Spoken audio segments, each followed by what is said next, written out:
969.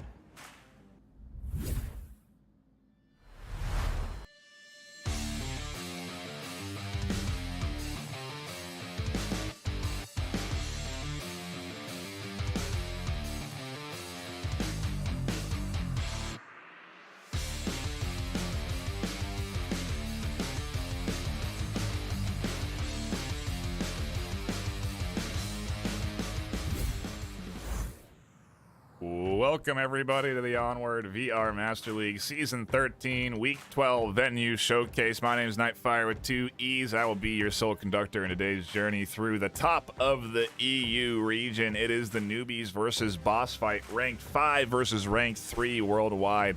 Or I suppose in the EU region, as we don't have that worldwide ranking anymore. But top teams battling it out here this afternoon. Teams very familiar with each other. Teams that have been playing each other for many seasons. Teams that are familiar to this game over the course of many seasons. And I expect to see some good quality gameplay here this afternoon. If you are just tuning in and you're not familiar with the game of Onward, it is a 5 versus 5 military simulator. Search and destroy style game mode. The blue team, the attacking team, the Marsoc team attacks the objective. The defending team, the orange team, the Volk team defends the objective. The attacking team wants to get within a certain radius of the objective and enter in a 7-digit code. If they can do that, they get themselves 2 points. Eliminating the opposing team gets you 1. First to 4 wins the map. As you see beneath me, there is a bunch of TBDs. That is the map pick ban phase. We play 3 maps here. All 3 maps get played. The rounds 1 determine how much a team goes up or down in rank, so all of the rounds matter, even if you lose in the first 2 maps. We play 3 maps out. The home team, the newbies, get to ban the first map. The away team, boss fight, get to ban the second map. And then the home team gets to pick the first map. And so we will be getting rid of Quarantine Suburbia and going into Snow Peak for round number 1 on map number 1.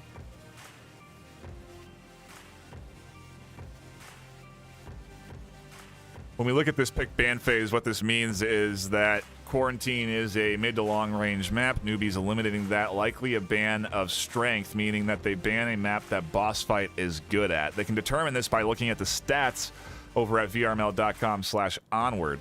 And in comparison, boss fight banning Suburbia, I think that's a ban of strength for the newbies as well. And so both teams getting rid of maps that the other is good at, making sure that they don't allow them to be playing on their best foot forward, so to speak, in this series this afternoon. There is, of course, a large map pool still to be picked from, and so Snow Peak is where we go with the newbies picking it for map 1. Kind of a bit of a surprise. Would more have anticipated them going, I guess, I don't know, boss fight's a really well-rounded team these days. They're pretty hard to take close quarters or long range. That's kind of the challenge of playing at a high tier. Even the map pick ban phase, I mean, these players are all good at all of the maps, you know. At this level, the understanding and the map knowledge is there no matter where we go. And so it really is in some cases a matter of preference in this ban phase at this stage, because especially with a team like Boss Fight who have been around for so long, you know, these players know and understand the space. They know and understand the maps and how to play out a variety of metas. And it looks like we do have all 5 on both sides ready to go for round number 1. So let's dive in and take a look at the active rosters here today over on the newbies. We have Jason, Emperor, MK, Snooper, Mr. Shrimp, and Mr. Trip. And over on Boss Fight, we have Archer, VGG, Scooby-Doo, Radar Head, and Leggle. Usual suspects there, although I don't recognize that Genty name there.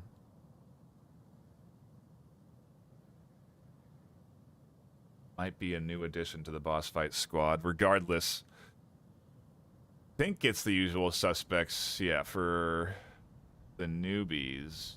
Jason might be not a new addition, but potentially to this season. Added on. Let's go take a look. We can dive into the stats of these teams pretty easily. Heading on over to the VRML website. Jason's been around for a while. Quite a while. This team been in the league since season 8. The newbies. Boss Fight season 2, I think. Off the top of the head. Let's see if I was right on that statistic. Yep, season 2. Crazy. So we're looking at a lot of experience here again this afternoon. We're looking at teams that very well, that really know this space, and I'm excited to see what kind of strategies we get to unfold here, what kind of utility usage we see. I imagine there's going to be a bit of sniping as well, especially on a map like this.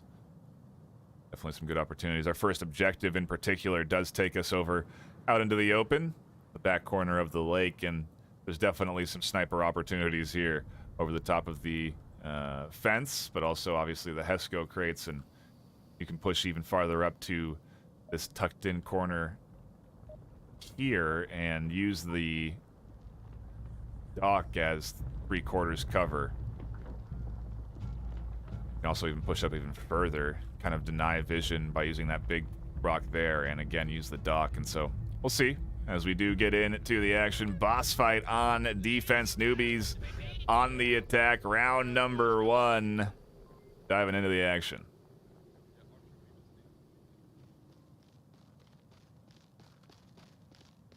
And a pretty standard rollout here on the defense, but aggressive nonetheless. It does look like newbies have gotten that north spawn, and so VGG may be getting a bit of an idea of that information just by making that cross undetected. That alone can give away info.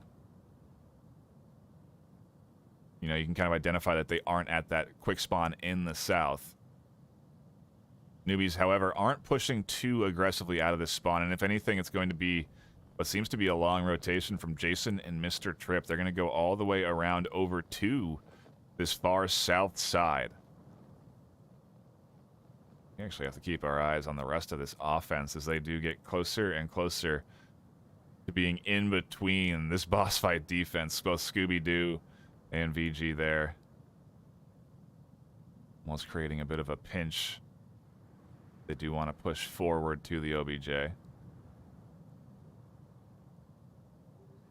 We're really seeing a limited amount of peeking from this boss fight team. Not looking for any long angles over the top of the lake. Maybe Archer is, but they're not fully exposing their body there. Lego is the one here that could potentially cash Emperor out if they do decide to peek this gap. Big risky peek, and Lego does spot it, it seems, but didn't quite have the angle to take the shots, and as they take them, it's just a second too late.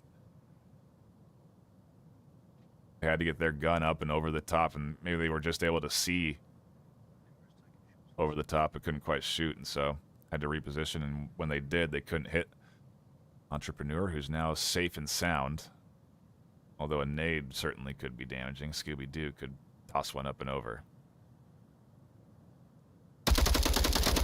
Oh, and Lego risks the head peek. Fortunate that they get caught in the shoulder. The angle behind it.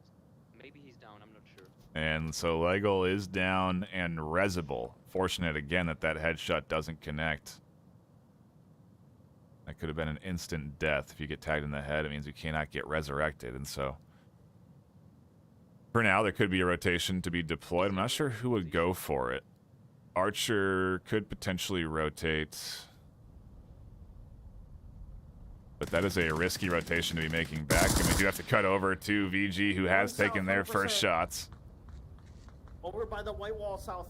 They identify that south rotation. And now they know that they have Emperor on their right side and 2 more over in the south, and so it's definitely a moment where they're caught in between this offense. Radar does rotate around and catch the res. Almost has his, thought for a second there was an angle. Laser going inside. Oh yeah, it is coming in from the other side there from the south. They're looking for VG to peek this little angle here. Has to stay tucked in, and they know that. They are patiently staying tucked in. There is also that's where the laser is. Snooper trying to look inside, making sure that Shrimp doesn't get pushed out on an Emperor. Actually does make the rotation, catching them out. That is good communication for the newbies. Once they recognize this position, they kind of halt their play, recognizing that they have time. Emperor drops all the way back. I didn't even recognize that long rotation. Fortunately, you end up getting caught out. Archer scoops up 1. Now a lot of pre-fire coming through. Blind fire through the metal, trying to make sure if anyone's up in that tower that they're dead.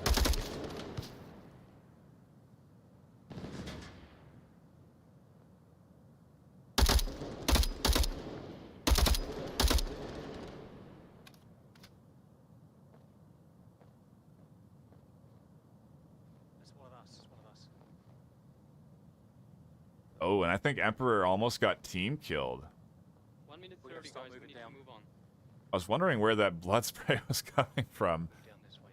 It had to have been shots from behind him, but either way, it just seemed like in the comms they had to clarify that that was a teammate.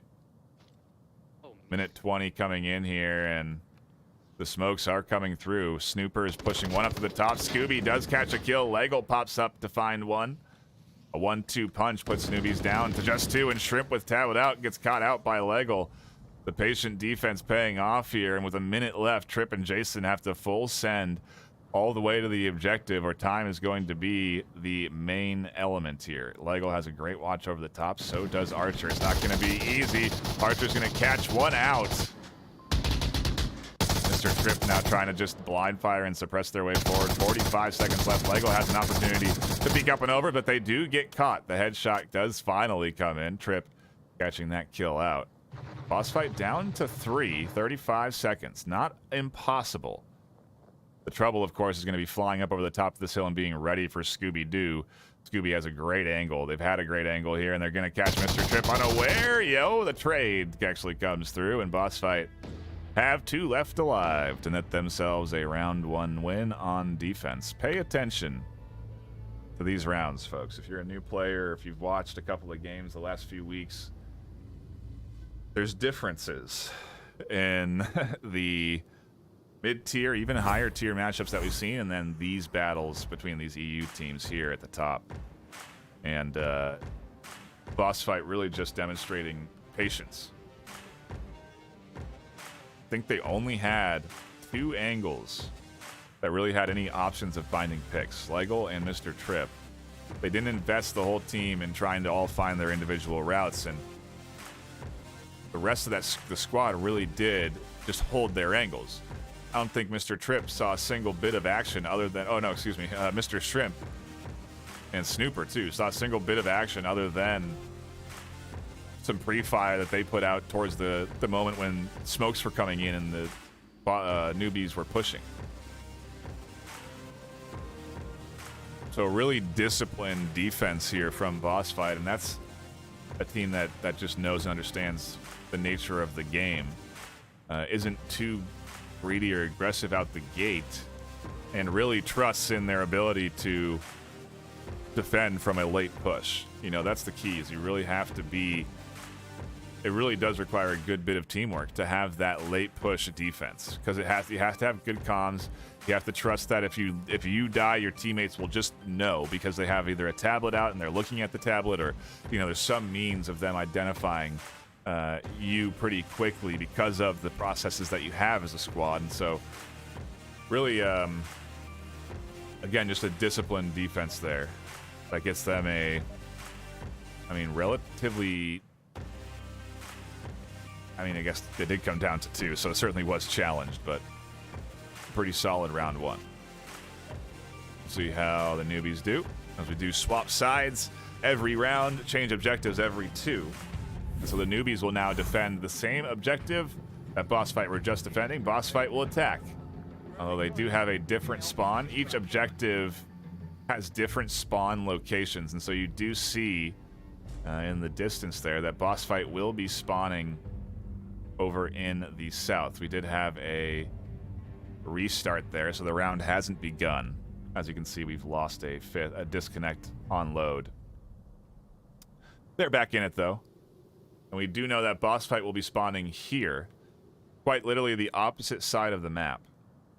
And that is sort of the challenge of this game, the game of Onward, is that there's so much variety in that each objective is randomly picked. There's more than 4 objectives.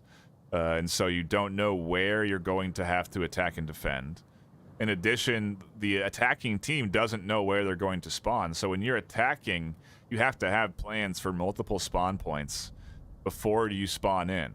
Once you do spawn in, then you can kind of figure out, okay, we're going to be attacking from this location, so we know how to move. But until then, it is, you're kind of guessing. And so, again, there's that variety there. When you're on defense, you have to kind of assess where the attack is coming from. And if you can figure out where that spawn is, that gives you a better idea of how to position your defense. And so, as I mentioned earlier, I think part of that boss fight defense was to send one out aggressively. And if they died, then they would know that that south spawn is where they came in from. If they survived, then they can maybe get an idea that the north was where they were coming from. And so either way, it's all, there's a lot of strategy and just a player running across a lake to get to a position that you may not inherently understand just because of all of the information that can be gathered. So the nature of Onward is always lovely in that way. Looks like we do have a reconnect again. Hopefully they've solved technical problems. It seems so. And let's pop over into the newbie side of things to see how they're doing on defense. Is there a spot I can go to cover the lake? Is there a spot I can go to cover the lake? Spot, yeah. Yeah, just there. No, I'm staying here, not moving.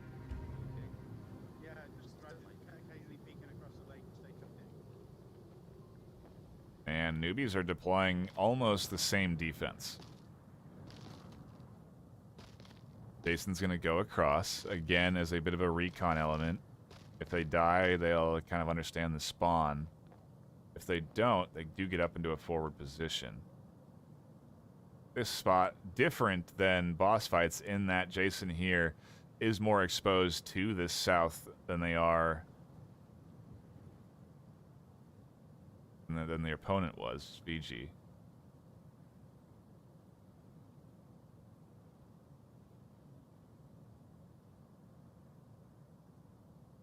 They could be sniped here. South. We'll have to go over to Archer's perspective, and it looks like Alright, I'm falling back. they might have identified Archer peeking there because the callout came in for south. Okay, I'm gonna take it nice and stealthy route. No, they can't really see here. There's only a small window. And That's the biggest Yeah, window. that window. the interesting thing is that boss fight seemed to be heading over to the north. All this map to work with. See the ants on the ground there. Boss fight has made their way from their south spawn all the way over to the north side. The trouble, of course, is that will this be too late in that Snooper has positioned themselves very far forward on the defense. Interestingly enough, Legel seems to be somewhat cognizant of that threat. They have, I think, yeah, they have an M203 launcher that could be either a grenade or a smoke. If it's a grenade, it could be utilized to launch up into that corner where Snooper could be.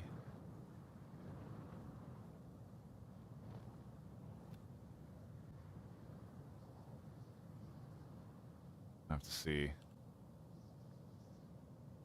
if Snooper does check this, though. But they are tucked in, ready, and awaiting on this forward position. Boss fight in a position, it could be running right into this.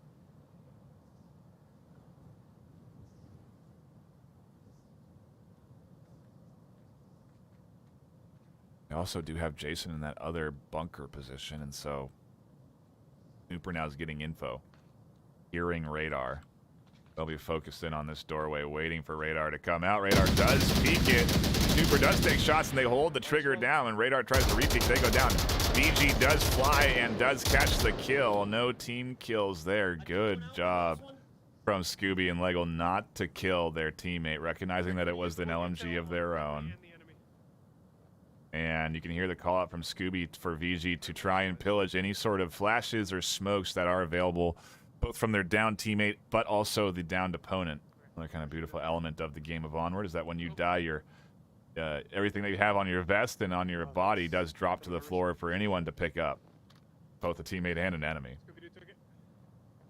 And it looks like there was a smoke that was passed forward here to Scooby.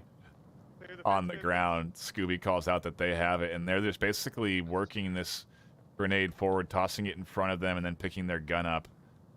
Because they don't have enough slots on their vest to hold that smoke, and so they're just moving it forward with them. Ready to utilize it when they have to. Scooby has a drone still they haven't deployed. Oh, and look at this. We have to zip over to this side as Archer does swing onto Jason. Catches them tucked into a corner. Echo 3. Big kill from Archer there. That could have been a late element for the newbies defense if Jason had popped up. And now a 4v3 advantage for boss fight. 2 minutes left. Drone should be coming out here from Scooby. Yeah, drone is out already. And so now they're trying to identify the remaining defenders' positions. They can assess this by looking through the roof. They would be able to find 2, and they'd be able to find Emperor, and so... Oh, a nice M203 catches Emperor out. It's going to be up to Mr. Trip and Shrimp on OBJ with 1:30 left. Boss fight, only 2 left alive, crashing in. Emperor is down, and so they should be able to call out that Archer is swinging here from this side. Those gunshots also are going to alert Mr. Trip, and they are going to try and find Archer, but Archer does drop back just in time. 1:15 left to work with. A nade comes up, little flash, not going to go far enough. Another one. Archer drops back and does get down into cover. Drone gets shot, so that info is gone, and now all 3 are pushing into the objective. Trip's tucked in. Archer does catch them checking the tablet. Trip was making sure Shrimp was alive, but now Shrimp is alone in a 1v3. Everyone pushing the objective here. Suppressive fire behind, trying to draw Shrimp's attention. The team pushing forward. Archer on objective, and they're going to take the kill.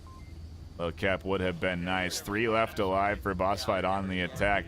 And what could have been a good, solid defense gets picked apart by a late attack. Again, pay attention. Take notes. You do want to execute on the late push. That is a great way to do it. 2 minutes entry is the standard. And they use that south spawn to kind of buy that time, tick that clock down, find a couple of kills here and there. Because unlike boss fight, newbies did extend themselves out even further. You know, that Scooby position was vastly different than the snooper position. That really was the key separator here in the boss fight defense working versus the newbies defense not. If they had snooper farther back, they maybe wouldn't have had that trade, but who knows what that, you know, I guess the drone would have come out, maybe identified snooper, maybe a nade would have come in, so who do you know? Of course, there could have been, you know, that might have failed as well. But it was just a little less aggressive. And you know, if Archer hadn't been checking the tablet, or excuse me, not Archer, I think it was whoever was checking their tablet on that back side. Oh, could have been. They could have found Archer, I think, who was swinging. They could have killed Archer and then had the rest of, you know, had the 2v2. Captain Hindsight, you know, coming in here, but we are going into a brief pause. Officially yet, but brief pause as we do get our 5th reconnected in here for boss fight. While we wait, give a thank you to all the fine folks that are tuning in here, whether you're on Twitch, Facebook, YouTube, or Horizon venues. We appreciate you stopping by and enjoying gameplay here today. On the weekends, we're live on all platforms. I've been promoting this for all across all of our streams that there will be giveaways happening on this channel next month. I think I announced it last week that they would happen this weekend. They would start this weekend. I had my months completely. I was 1 month too early. The giveaways start next month at the beginning of the Onward postseason. Those giveaways will include HyperX products like mouses, keyboards, headphones. And so you are going to want to be tuning in for that postseason action. Get involved in those giveaways. And those will be happening once we get into it for both Onward and Echo Arena. So it's going to be October and November, filled with a lot of hardware to be earned if you do tune in and enter in for the giveaways. So be sure to be around for the October, what we're dubbing Fall Fest. Pavlov postseason kicking off in early October, Onward's middle October, and then Echoes the beginning of November. Onward ends in the beginning of November. And so it is really just sequential back-to-back commitment of top-tier esports VR action. It's going to be an exciting couple of weekends. I'm certainly looking forward to it. I think we also have sprinkled in there a Blast On Last Chance qualifier. So you're going to want to keep your eyes out for that. And yeah, just a ton of esports. At the end of the day, a ton of esports over the course of October and November. So do be sure to tune in to all of that action. You're not going to want to miss it. Looks like we do have 5 back in lobby for boss fights, so we should be diving into the round shortly. And look at that. Right on cue, we dive into it. Round number 3. They were just waiting for me to finish the promo of this ultra hype Fall Fest. That's what I think. Okay, radar. Into it we go, though, for round number 3. If you don't cover it, do my usual thing. That's fine. I did. Not Good that luck, I ever use Bonfire. it. Will this time. You know Watch. what, Arch? You know what? You know what? Here you go, Arch. No. Oh, did that land hello. on top? No, Did I that got land it. on top? I got it. Oh, okay. I was wondering what was happening. I thought he was throwing the C4 to Archer, and I'm like, that's not a good idea. When you throw that C4, it is going to stick no matter where it lands. Lego has pushed forward. We got to pay attention here as they've caught Snooper out early. Newbies suffer an early loss. Lego getting aggressive, a little unlike what they were just displaying here a moment ago. I was just giving them credit for their patience, and they send one forward element, just one it seems, to catch out some kills. Radar head is also pushed up. We may catch Emperor rotating here along the south. This is the point of this angle. You can see them sweeping here. They're trying to catch anyone pushing in from the south. Keeps them tucked in and covered from Mr. Trip and Shrimp, and they can swing the corner if they hear anything on that side. So it is a very powerful position that Radar's tucked into here. Not one I've seen taken up often, though. It is vulnerable, which is the one downside. Flashbangs could easily nullify this corner, but you would only flash this corner if you knew a defender was here. So I doubt Emperor is going to use any utility to get up here. We'll see if they do swing and check this tight corner. Oh, look at that. They actually do send the utility up and over. Wow, Emperor very much ready for that position. And that goes to show you how much these teams play each other. They know the team's preferred defensive positions. They know that they do have to flash that corner just in case. And yeah, 2-3. See what the duo can do with 4 minutes left. Definitely a bit of a quicker pace round, but that's what you get with this close range objective. Yeah, it was one of ours.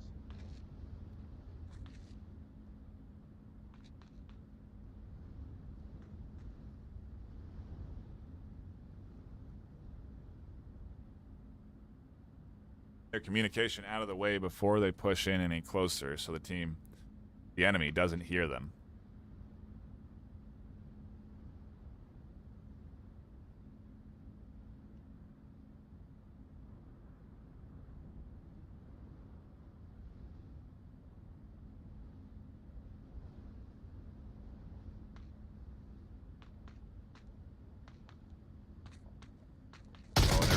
Archer's there. I like the swing. Shrimp's holding the low angle. They may peek. Oh, I thought they were going to peek with Mr. Trip there. Either take the crouched angle or swing wide. Smoke comes in. Counter utility comes in. That is a grenade. That detonates and doesn't kill Scooby. Thankfully, they almost got there in time for that to hurt. Another smoke comes in, and Scooby's not going to be able to relocate this one. Shrimp comes out of the smoke. Scooby's here. Jesus fucking Christ, I was walking around in that smoke and then suddenly... And Scooby gets a bit of a jump scare as, yeah, they're very much startled by that appearance. Either way, boss fight really doing well here. Map number 1 looking good. Newbies certainly fighting. Not necessarily finding enough kills, but they are on the board. So I'm not really sure what solution is at the end of the day to the newbies trying to beat this team. Maybe it's the map, but this is newbies map pick. So boss fight are going to be going into the pick advantage next, and like I said, the map pick phase not necessarily as cut and dry when you're up at this tier, because teams are good at any map, and you know, just because newbies are good at Snow Peak and it's their map choice, as you can see, doesn't mean boss fight can't compete on it. They are certainly playing well here this afternoon. They have planned strategies for every objective, as you would expect. Know how they want to push and how they want to defend. And that is certainly a challenge to go up against. Newbies, again, though, are no slouches. They are a team familiar to this level of challenge, for sure. Gone up against boss fight many times.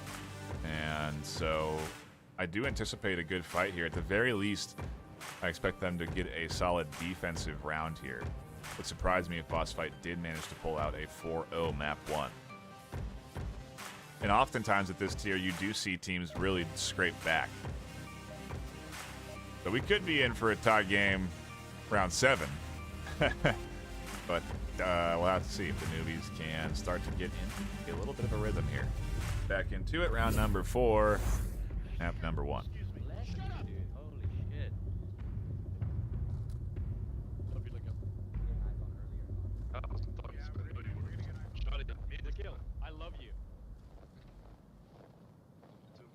There really is quite a range of emotions getting thrown around on the boss fight side of things right now. Hatred, love. I guess it's what drives them.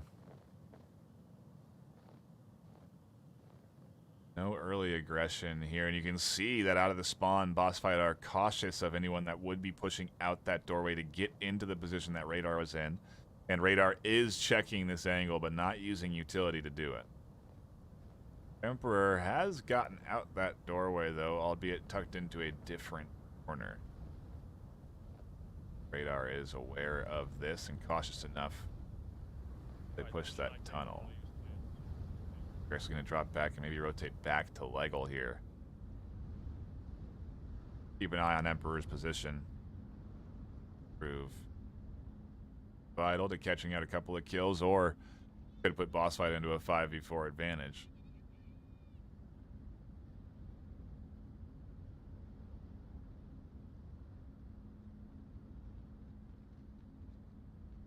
Also keep our eyes on the other side. Both VG, who's going to be pushing up through the main lane. We got to go back to Emperor. Just got out one. Popped up and over. Scott Radar Legos here is about to get flashed. Completely blind. Emperor is going to swing it, and they do catch Legal before that blind dissipates. A great double kill from Emperor on the aggressive push. And now we do have to focus on the south because it's all they have left. The trio, VG, who again is going to be pushing up to this doorway. Then Archer and Scooby, their way in. The other one, it looks like maybe also a drone was out for Scooby just to make sure that there wasn't anyone pushed forward in the front of this objective. Oftentimes defenders will push into these this little alleyway, this little, not alleyway, but the front outside of the objective. C4 does come Scooby, but quickly res. Trip tries to fly out to get the confirm, and they will find Archer, and they will get at least one kill. Boss fight now down to 2. Newbie's looking much better here on their defensive round. A big double from Emperor to set things off, and then a nice C4 play there. Utility is coming in. VG is threatening the other doorway. We'll have to see how the duo from Boss Fight does try and make their entryway with, again, a lot of utility available. Still a smoke and a flash in the hands of VG here. That flash might have been good. That flash might have gotten them enough purchase to get inside. VG's in the corner. Archer's inside the other corner, but Jason does quickly nullify that threat. Goes down. VG swings, looks for the double, catches one. Can't get Shrimp. Shrimp still there on the corner. Snooper's alive as well. Could find the 1v4 as Shrimp does find the kill. Nice hold from the newbies. Gets them around and finally gets them on the board. Map 1 not quite done with yet.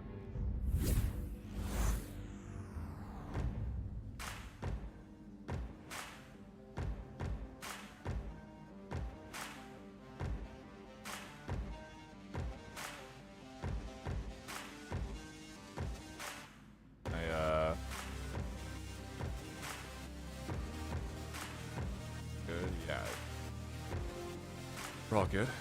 Looking at the KDs here from the newbies, again, finding more obviously there when they win that round. But the Boss Fight really shooting well this round. You know, Radarhead obviously had that disconnect, so their KD isn't even accurate. But 4 and 4 for Lego. Scooby I think also had a DC. 4 and 2 for VG, and 6 and 1 for Archer.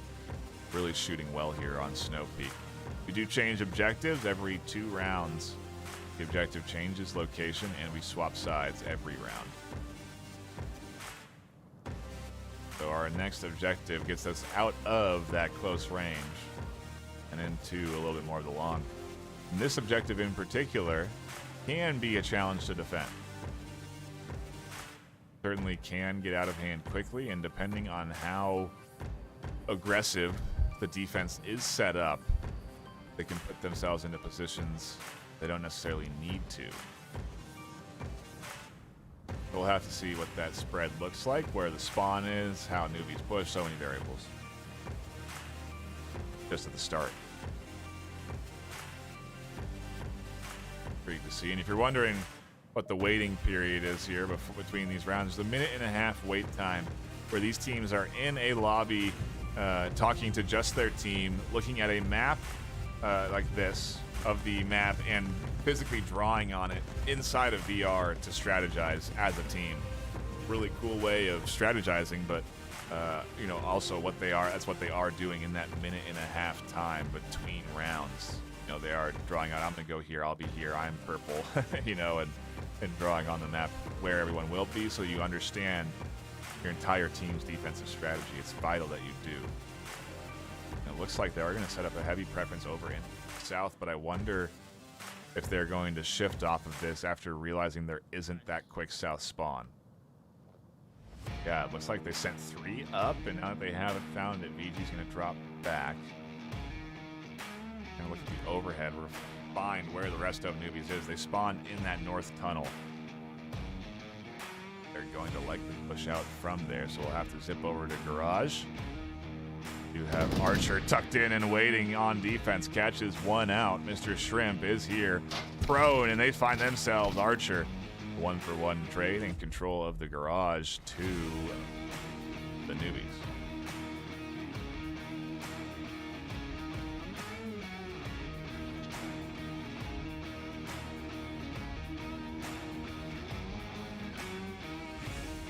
Yeah, that could be good, actually. Strategizing going on over the comms. Each player has a shoulder radio and can communicate to the rest of their team with.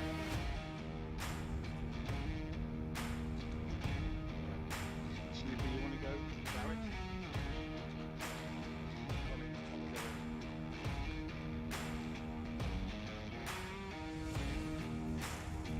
Still focused up through the center. Snooper reinforcing Shrimp. Emperor pushing up the lake side, so it is going to be a 3-prong entry, potentially only a 2 if Trip and Emperor join and push Scooby's main position. think Emperor will continue to rotate around, though, and end up coming in from the south, so they have one from the north.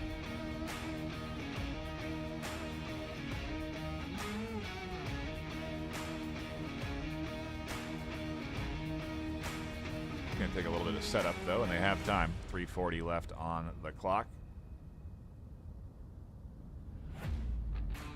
Over to Radar Head, who is the real main element in defending this garage push.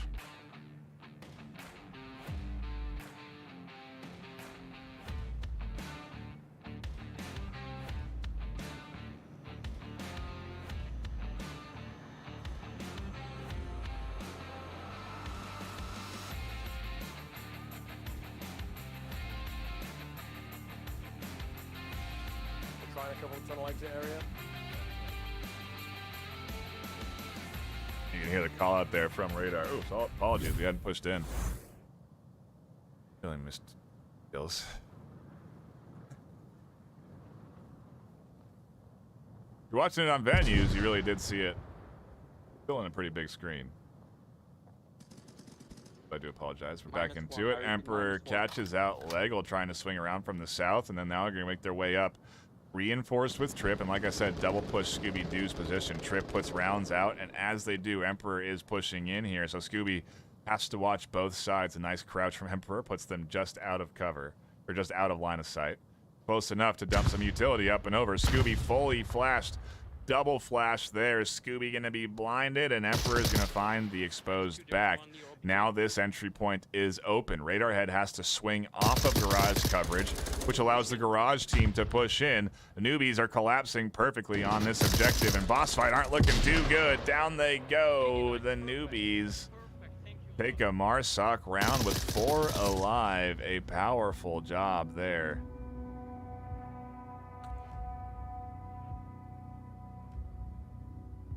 Substantial improvements.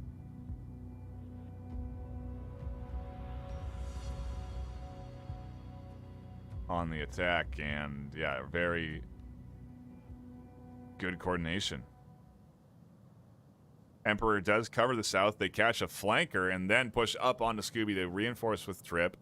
All of the kills cascade and force rotations that end up allowing the offense to push in, and I mean, that's what a coordinated attack is all about. It's about pushing and pulling the defense so that you, as the attacker, get the advantages. Otherwise, the defense doesn't have to expose yourself. Doesn't have to rotate out. The only times they do, when they lose a forward defender or they lose someone covering a key angle. Especially on an objective like this, you have to spread out and cover at least 4 different entry points, essentially. And so it is quite a challenging objective to win on defense. We'll have to see how newbies can do it. And if they can, like I said, we could be in for a round number 7. I do apologize again for missing those early kills in that last round. Won't happen again. We'll just stay right here, take a look at the KDs. And then be jumping into round number 6. Almost round 7.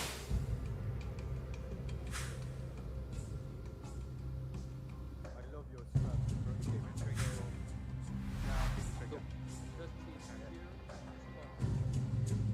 Put it somewhere like in the middle. Yeah. C4 in the hand of Jason. Have to see where they deploy that to try and catch out an attacker. It looks like it's going to be utilized up in the garage space.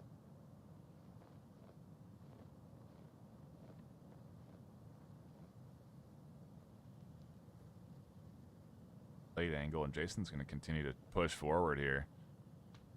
Wonder if they're going to get here before Radar does, and that's he dumped to. Radar almost expecting aggression, taking some pre-fire shots out as they cross, and not sure the purpose of this whole play. They smoke utilized, maybe just a distraction piece that they then swing back and rotate to their team. Yeah, that's what that was. Radarhead literally just drawing and keeping garage defenders there. For how long is the question, because they'll certainly hold and be cautious of a pusher for at least 2 or 3 minutes, but eventually that kind of caution will wane and they may end up covering, reinforcing objective space, which for now pretty well covered, I will say. Scooby and Lego here, ready to push into Shrimp's spot. But Snooper and Emperor are on objective. Using these small dents in the earth to get themselves 3/4 coverage or some semblance of it. Emperor really just kind of out in the open. I mean, again, this defense only possible if you're reliant on your, if you can trust your other defenders. Emperor can trust that garage space is covered so that their back here isn't necessarily exposed because Trip and Jason are there. What is interesting, however, is that the south defense is really uncovered. This whole entry point is free. PG and Archer push all the way up. In fact, I see that Shrimp is covering the cross, but they could cross Shrimp and challenge Trip and Jason at the garage space. So a very interesting strategy here, because again, Archer and VG are going to be able to get so close and be such a powerful threat. All while Shrimp is going to be challenged by that push on their position. Mr. Trip and Jason are thoroughly distracted guarding garage because they've heard a smoke and gunfire. But again, I think that caution should be waning right about now. So they may rotate back in time if something does happen.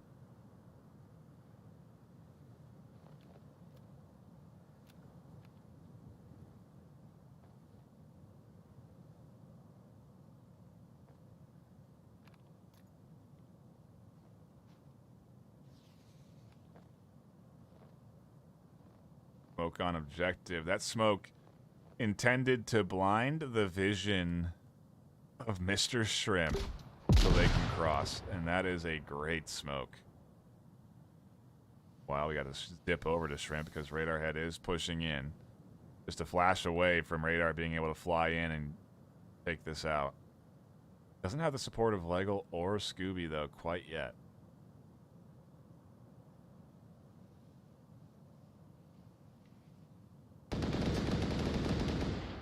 Drone identifies Snooper's position. Maybe even Emperor's. Catch Shrimp out is the question. Is Radar going to be ready? Lego does catch Emperor out. Radar so close to Snooper. Archer also pushing in. Shrimp is still here on the tight corner. And Radar gets team killed. Shrimp then finds Snooper. Or excuse me, finds Archer. A chaos of kills coming through. And now Jason and Trip, who have been pushed over and distracted by Garage, are crashing back to objective. They're team fighting each other. VGG's trying to kill the duo pushing in, and they go down. So a threat, I guess, eliminated by Mr. Trip. Jason, meanwhile, pushing on the tight corner, doesn't quite get there. Trip's here suppressing into the smoke. Jason catches Lego on the side. Lego calls it out. Scooby's still able to get the res onto Lego. We could turn this into a 2v2 with a minute left. Trip is pushing. Trip's gonna keep pushing. Scooby dumps a nice flash up and over the top. Trip is blind. Scooby throws another. That might catch the other one on the other side as they do try and swing. Jason's there, and this is a huge battle for Scooby. They're trying to clutch it up. They just have to get one more kill on the other side. Jason now communicating. Oh, Lego actually calling it out. They get the res right in front of Jason, and then Jason finds one. Can they get the double? They get Lego. The Doopies clutch it up in the chaos with Jason binding the round on defense. I mean, that is just a battle of the minds. Is what that was. That was a battle of the minds. What a great play Was that Legal or Radar? I think it was Legal. Great play there with the flash, the double flash. The res right in front of the defense. I mean, chaos on the battlefield here in map 1. Whew. Certainly delivers. You know, and again, I was surprised to see such a powerful 3-0 performance out the gate from Boss Fight, because again, I know newbies are a team that can battle, can play well, and so this is more of what I expected this afternoon, and I wonder if this kind of energy can continue. Where do we go from here is the question. Probably downfall. Maybe Subway.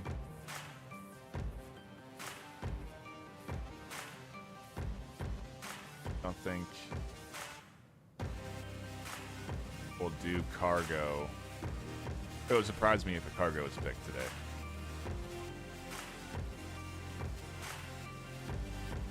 Oh, and this is interesting. Boss Fight bringing in a sub. A sub on their roster. But a sub nonetheless for round number 7. Quite a high pressure situation to be brought into. Little Sayonara getting pushed in here, and they sub in Radar Head, it looks like.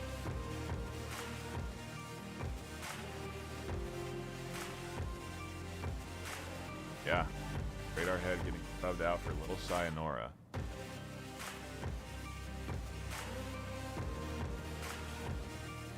That's an interesting strategy. I don't think I've seen that very often. In the middle of a round, sub getting brought in. I've certainly not seen it on round 7. That is unique. Let's get back to it. We don't miss a moment of our final round, our final objective, taking us into the close quarters. We'll have to see how the newbies execute, find their spawn. There they are. Not a quick spawn. Right, how quick or slow do you want us to do this? Because are we going to go quick or slow here? This is not too quick, not too quick, Not guys. too quick. Okay, right, I'll go with No slow. need. And that's why I wanted to stay quiet for, so we can kind of get a little inside baseball side Onward on what this newbie team's intents. Going to be not too quick, as they say. I say this because they can be aggressive. You can challenge Little Sayonara here right now, essentially. They'd catch them completely exposed on the corner. Whereas if they do take their time, maybe Sayonara, where they're going to work up to. But maybe they could get inside that room and be a threat.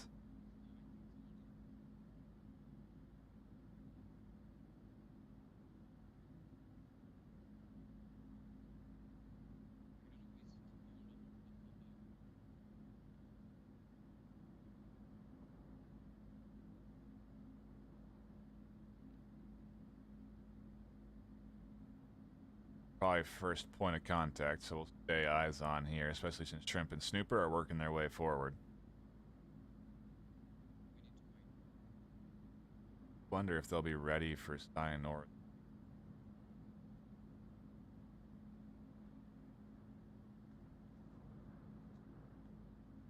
Aggressive guard of this doorway.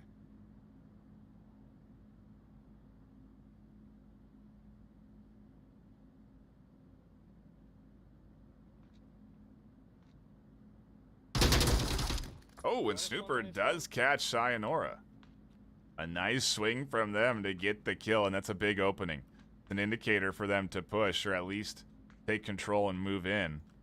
Legal's really the only one that's guarding here. Where is the rest of Boss Fight? They haven't rotated around to worry about this yet. They are concerned that it is going to be a full approach from all angles. The flash comes in, and does blind Lego. Emperor is going to find that kill. The rest of the boss fight have to start rotating around. They have control of objective tunnel, and this push is coming. Shrimp's barreling down the other side. Smoke comes out on the forward point, and Scooby is rotating back. Yes, they do start coming crashing back. A lot of suppressive fire and bullets flying through the smoke. A lot of smokes getting closer and closer to this objective. Archer does get tagged once. Gonna utilize a frag grenade. That's a great toss that goes the distance, bounces just a touch, and Emperor drops back in time to avoid it. Meanwhile, a team kill on the backside from Scooby. Emperor catches a blind shot through the smoke.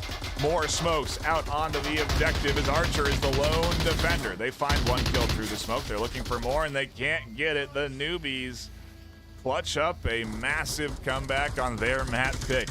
4 rounds in a row to take map number 1. You can't come back harder than that. You just can't.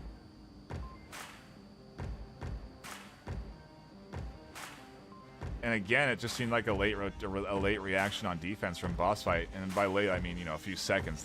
They're reacted, you know, faster than most other teams would.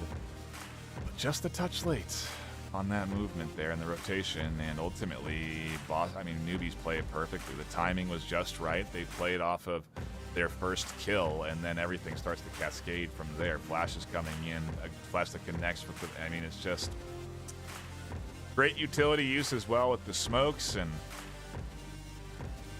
what a comeback. Where do we go from here? Again, it's boss fight's map pick. So I am curious where they'll want to take it. Oh, yes, abandon, of course, an option on the table. And it looks like that is where boss fight want to duke it out.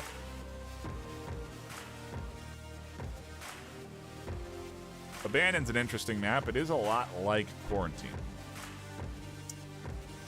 And so it makes sense that boss fight would want to pick into this, and because they are skilled on Quarantine and newbies have banned it, they don't have that option, so they're going to go to the next best thing.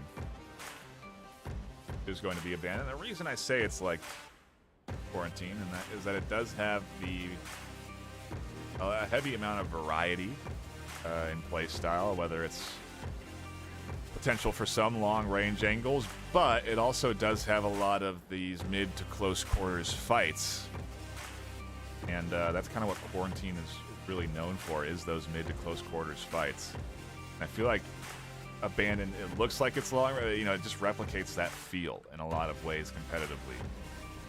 Obviously, it's a very different map than Quarantine. Has a bit more verticality with the hills and the mountain slopes, but the beach, there's obvious differences, but nonetheless, it is similar in the overall gameplay style that you're utilizing. We're waiting on a 5th to connect in for boss fight, and we'll be underway, but looking over at the newbies, I do not see any substitutes being brought in. We do have a different roster for boss fight, in that Radar has subbed in for someone. Have VGG, Scooby, Lego, who's missing. Sayanora's there, and then Radar Head. Subbed out for, can't remember who, but nonetheless, map number 1, or map number 2, going to be on Abandon, and it is going to be with a bit of a different boss fight roster. So we'll see if that is enough to get the juices flowing for them and snag their map pick and take us to a map 3 decider. If the newbies have the option of map pick for map 3, I don't know where we go. I just don't think Downfall is a wise choice, because boss fight has some exceptional long range shooters. I think newbies do too. So might end up going into Downfall. Who knows? Mostly close quarters options on the table though. Cargo, subway, tanker. I'm a guessing man, I'd say Downfall. We'll see if we're in store for a bunch of range this afternoon.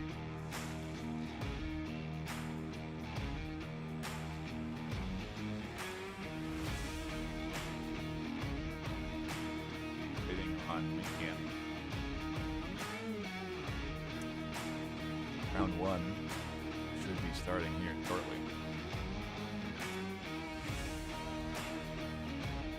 Brief moment here to shout out our sponsors. Seen them ticking across the screen here, but they include VRML, who does contribute into the prize pool for Onward and encourages promotion of the VR esports space. ProTube VR, offering fantastic mounts for your controllers that help stabilize your aim in game. VR Cover, offering great enhancements to the comfort of any of your VR headsets. And Asterion, offering a variety of products, including mats, so you can know where you are in your play space, but also fantastic VR stand, LED VR stands that have built-in charging ports, so really designed for ease of use and display, and I love the one I have on my desk. Back into the action we go, though, because we're seeing defensive smokes out the gate to allow for a safe passage here from the newbies. They're very serious about their setup, and they've put Mr. Tripp into one side, Emperor into the other, really utilizing this two-story building for defensive purposes. And it is risky in that it puts them a bit away from the objective, but it does give them some power angles to defend from team even getting into the fly the drone through the canyon. How this team pushes. RSOC side of things, it looks like they're investing into the beach and two pushing from the other side. Standard sort of pinch process here. VG's going to be pushing in from one side of the it is just a nice way of spreading. It's just a matter of timing things up. That is the challenge of this strategy, and boss fight no stranger doing just that. So we'll see. Think here on their push in, or if this defense is going to throw them off. Mr. Tripp could have an angle onto VG here. Matter of if he's checking the up. He identified that.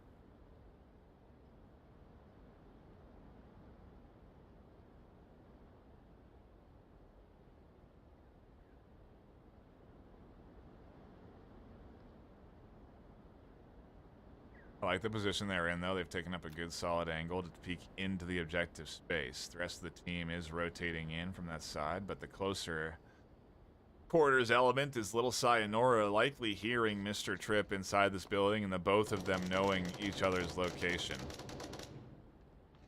Emperor actually taking some shots in front of the west side.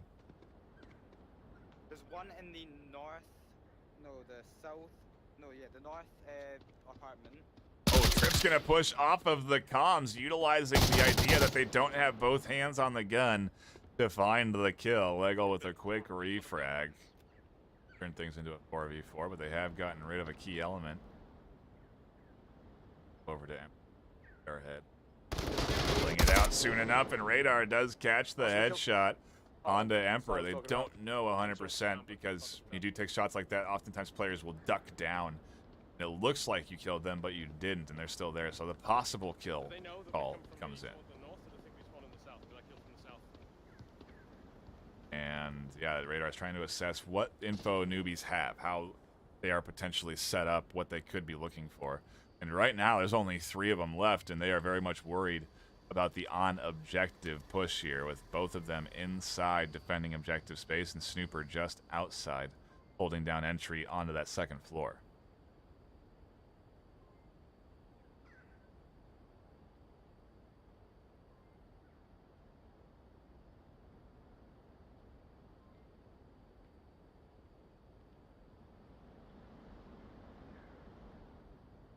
Boss fight looking good this round. All about the final moments of execution with the team on the offense, though, and 2 minutes left. Oh, likely to be the push, and look at this. VG does catch Snooper tucked into the tight corner. Newbies are down to 2. Oh, and that call out came in from the drone. I was wondering how the heck they knew to take those shots. Jason here does down the drone. Shrimp catches Lego trying to push in. Flashes come in from VG, but over the top support from Shrimp saves Jason. big kill there, and Jason, who's completely blind, is going to survive another day. The duo is now into a 2v2 with a big double kill for Shrimp. Nicely done under pressure there.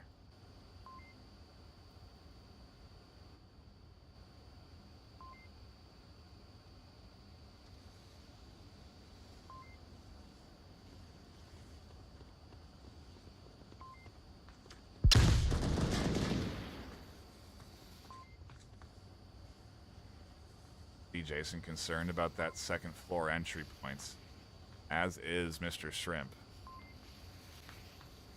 Smokes are coming in here as well, and uh-oh, there could be a team kill. Oh, wow, Shrimp almost downing their own teammate. He wasn't sure with that kill of what had happened inside that smoke, because Jason did catch one.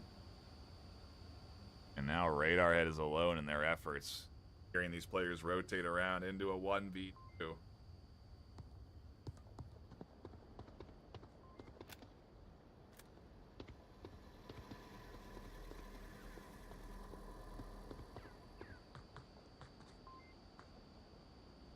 Trying to use that second floor.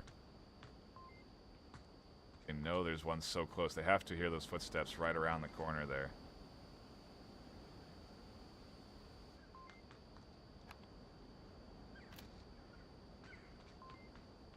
Shrimp tries to peek. Radar just back far enough to deny that from happening.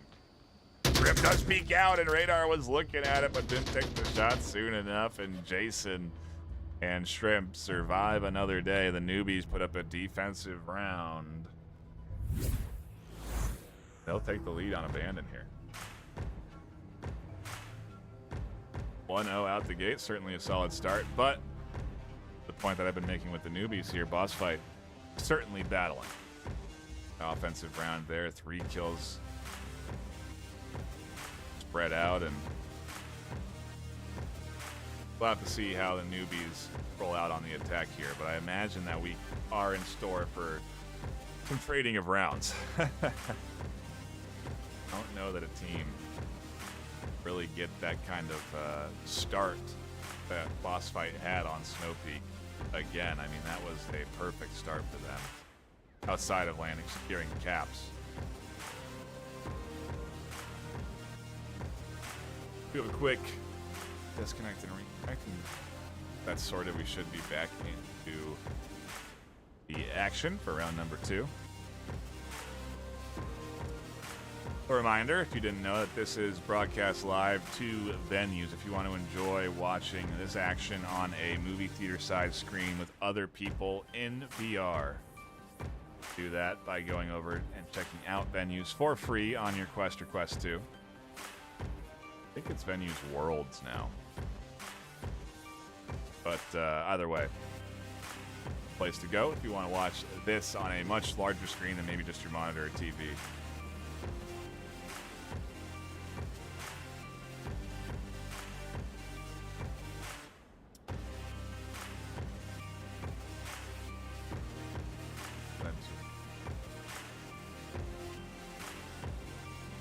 Have the 5th back in shorts.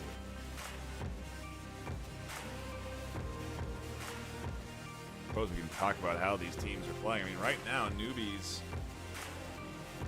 really has quite a lot of momentum going for them. I mean, a 4-3 map win, technically 5 unanswered points so far. Boss Fight have not got a round win in 5 rounds. And that is certainly a tough disparity to swallow, and so maybe Boss Fight are trying a different combination of roster. Maybe we'll see another sub. And I don't think Scooby was in. But I do think they brought Scooby in. Boss Fight trying anything. They need to do something to get a point on the board because, again, they're recognizing this 5-0 disparity, and I like to see the efforts being made to try and change things up. Unless I'm wrong and Scooby wasn't a sub and they're just coming back into the lobby, in which case I'm sorry, but either way, it is needed. Boss Fight need to figure out something here. See if they can do it. It'd to get into the action for round number 2.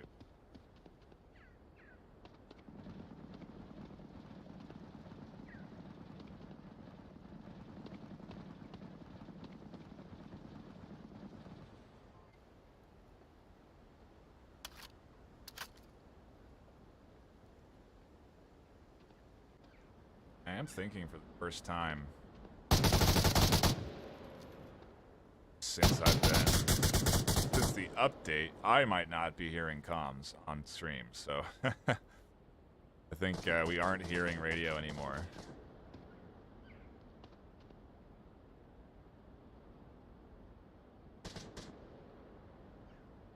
Does leave us with just me and the bullets.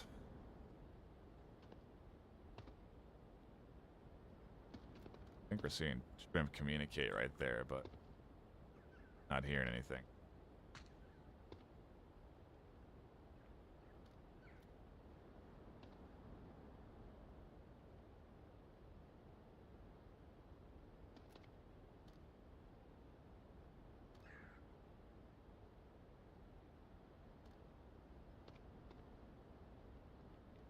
And in standard sort of EU fashion, I suppose, the newbies are taking their time on their approach. Although within a map like Abandon, you have to take your time. So more the nature of the map that it is just going to take a couple of minutes for these teams to get into position and set up.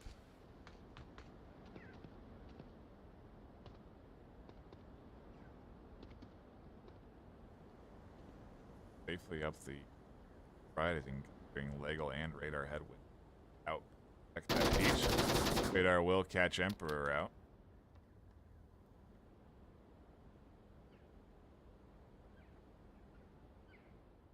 Find another is the question. Jason is there, still pushing.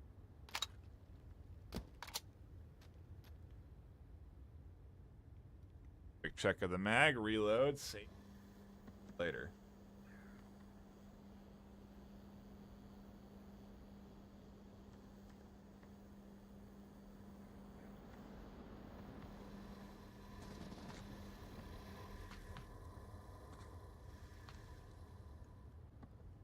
Have to go back on to the offense side of things to see how this is going to roll out. Trip here actually very close to one of the defenders, certainly being identified by VG, and Trip hearing these footsteps knows there's one here. Also spots what could be Scooby inside. Takes some shots there.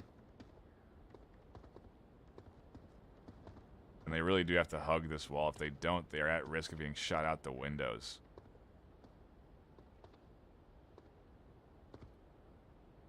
They are aware of that threat, though, and they do manage to get just around Legal's line of sight there.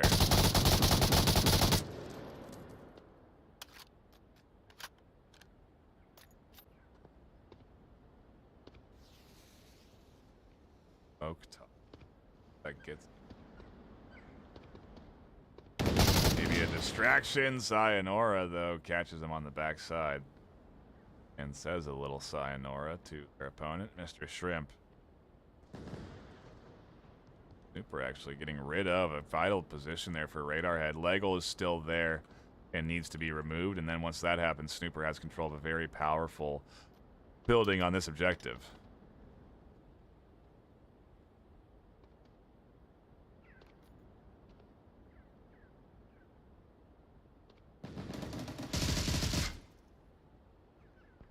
And we're down to 2. Make it 1. Snooper alone as Legal, or excuse me, Scooby catches Mr. Shrimp.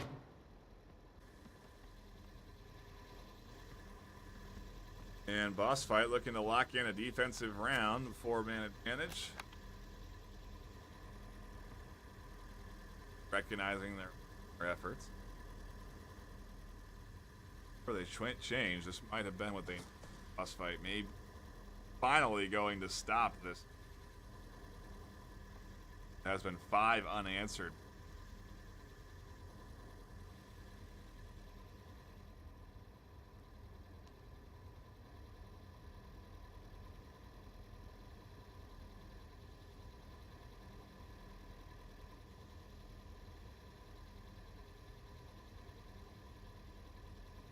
Sound of the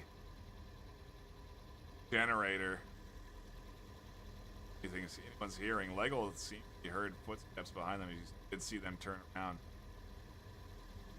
cover their flank, but could have been just the wind. As the sprint does come in from Snooper, they do get inside. Snooper more worried about a third-story defender than a second.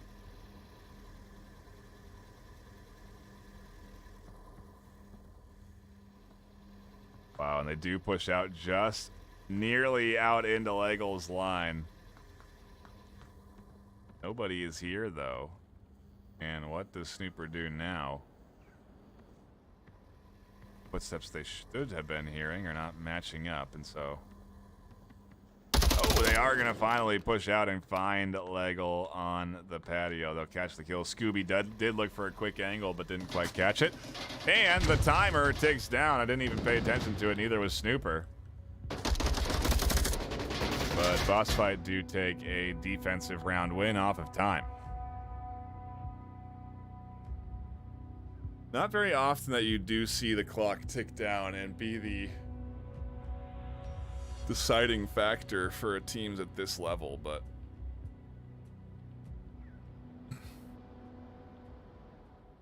got here today. Surprised to see it, really. But finally, a point for Boss Fight, and we are all tied up, one apiece on map number 2.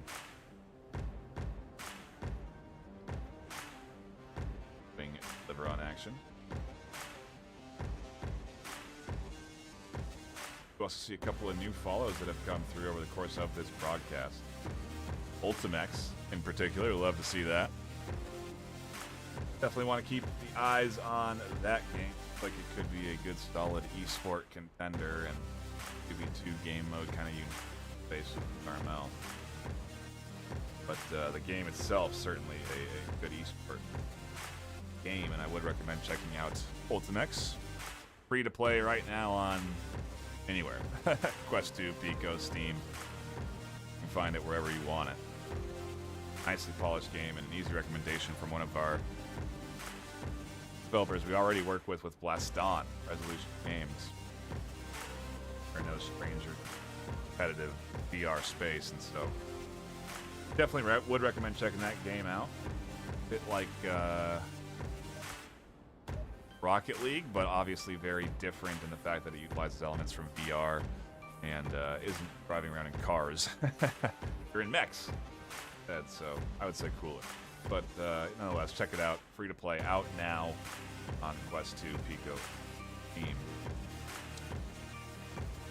Also had some other follows coming in. I just kind of went on a tangent there because I saw the Ultimex follow, which is great. But Deshanta, Shiny Bacon Bird, and the Avery all coming in and following the channel as well. We appreciate you.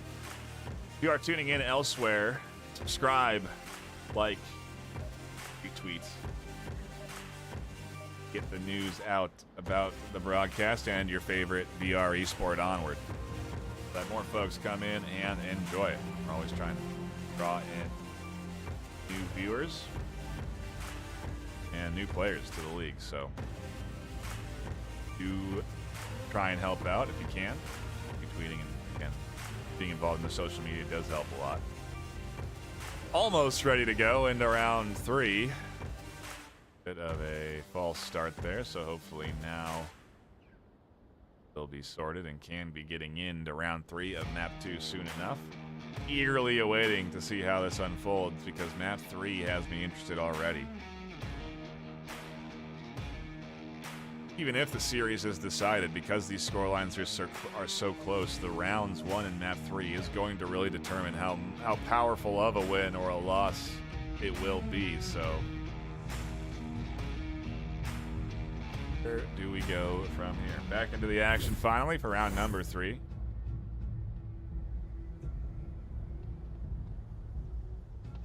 Again, we won't be hearing any comms, but these players are chatting in game. Try and solve that for next map if we can. Early aggressive shots coming in on the offense, trying to shut down the rotation from defense up to the objective. It is a new objective placement. We do have some new spawn points, and Boss Fight definitely trying to capitalize early which is interesting considering how they have attacked around the 2-minute mark so far. Shift in pace. Off meta position, I would say, coming in here from Snooper. Oh, not too off meta. I have seen players tuck in here and defend from this window, but it's pretty far away from objective. And again, positions like this are only able to be taken up if you have 100% trust in your team being able to effectively hold or at least stall a team from pushing them. And so Snooper believes in his team is what this position tells to me. If Radar Head takes it up, though, Radar Head may end up kind of barreling forward here and try and actually take up this position that Snooper's in, and I wonder if they're going to be ready for it. Snooper does have an angle. They do take shots. They do miss. Radar tries to turn, but Snooper finds the kill. Their position now given away, and in the meantime, shots coming in from Trip up into that second floor, and so Snooper shuts down the beach approach and then retakes up their position off of onto that, up into that high window, looking for the angle onto Scooby.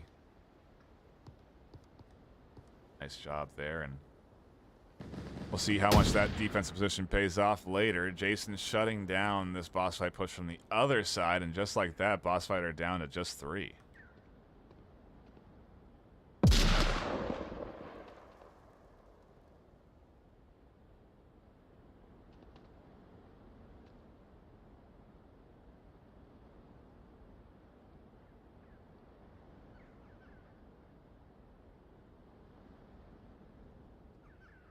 Here's the rest of boss fight is the question. There's one of them.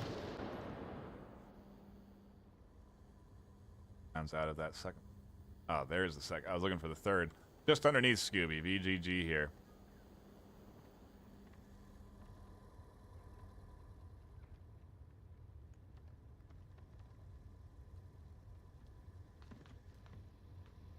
Like the plan has been to push out of this building, and it's actually a pretty clean route for VG to get even closer to this objective. They do want to root out Trip, and they do spot him there. A little bit of cover from the tanks, about 3/4, gives them a nice peek there, catching at that kill, and then they actually push back into, or at least back to the cover of the 3-story, but not all the way into it. Snooper is still in a dangerous position. That position now becoming dangerous. Simply because if Scooby and VG can put something together, because now it's all up to them. It's technically a 2v3 with how the defense is set up.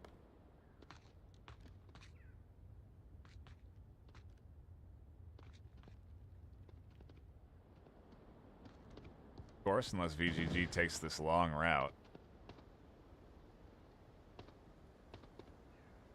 Find themselves into Snooper's clutches, like we saw earlier. Oh, and almost getting tagged there. Those shots actually going to give away the fact that there is one kind of on their left flank almost at this point, and VG tries to win, but Snooper is going to take the victory on top of the roof there, doing a nice job of defending from the side, utilizing that power generator for a nice head peek.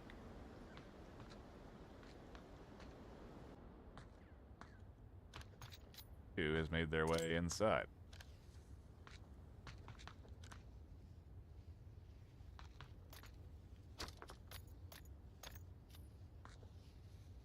Out of nade options. Hearing something around the outside corner there.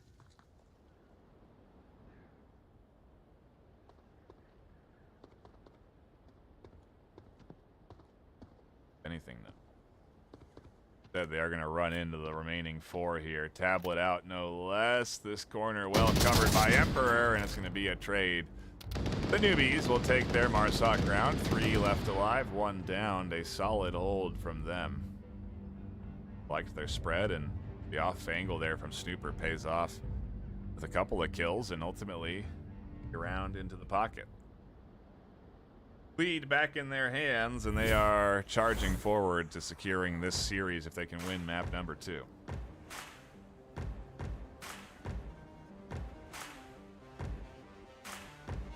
I see a couple of folks coming in here surprised at the scoreline, and yes, it has it was 3-0.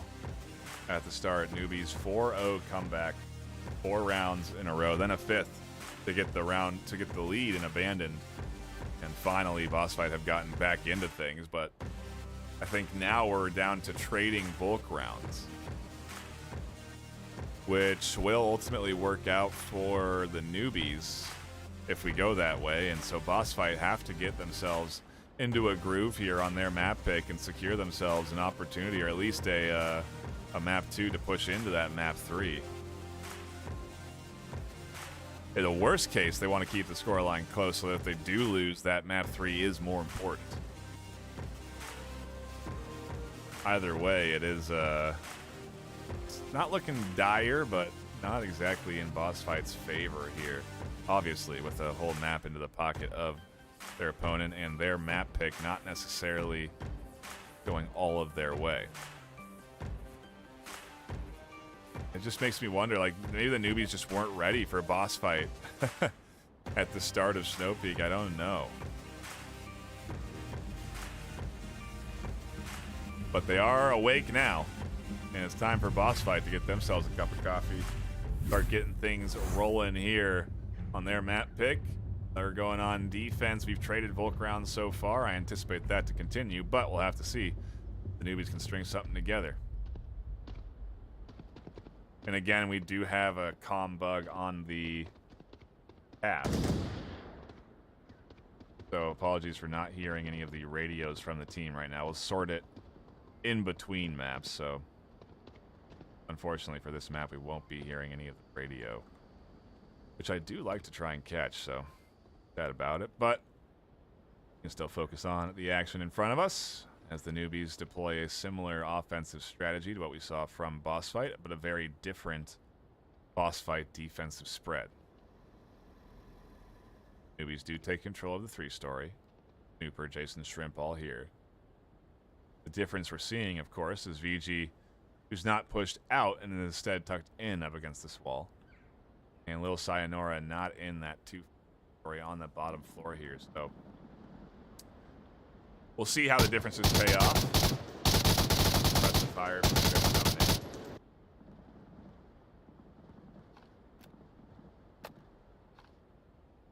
in. VG pulling the tablet out and dropping it in front of them, so all they have to do is look down briefly to assess where their opponents are.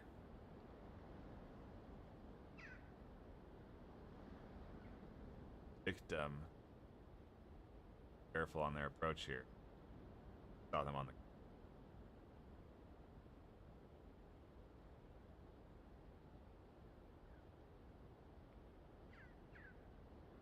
Shrimp's gonna cross out into the open. Down they go. Newbies finds the first kill. Or excuse me, Newbies dies for the first kill. VG finds it. Trouble is VG gonna be ready for a second attacker here. Jason, all they have to do is stand up. They'll have VG completely out in the open up against this rock. Crouching, they won't see them.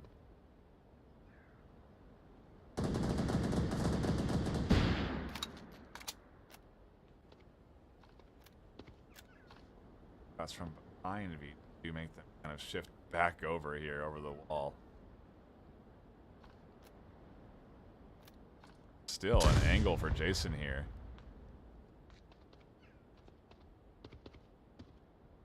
GG.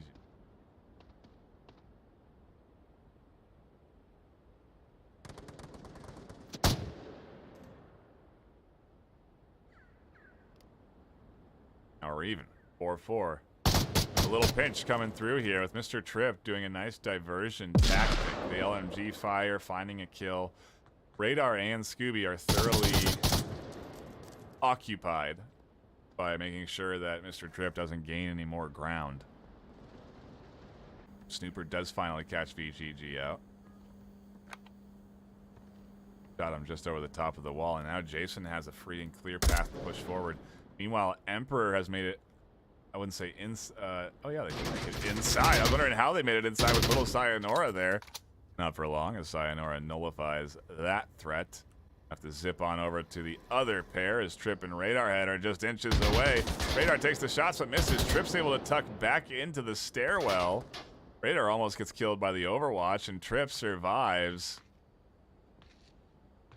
with now control over the objective for all intents and purposes. Scooby has an angle and it really just has to hug the wall to be safe.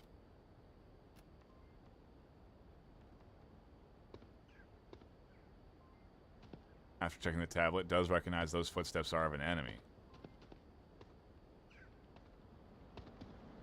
Out to radar, who's aware of the threats.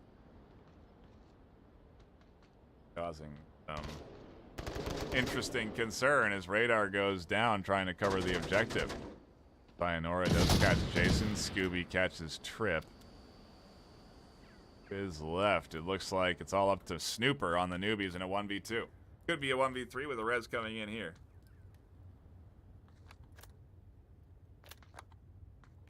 Goes for it. There's the res.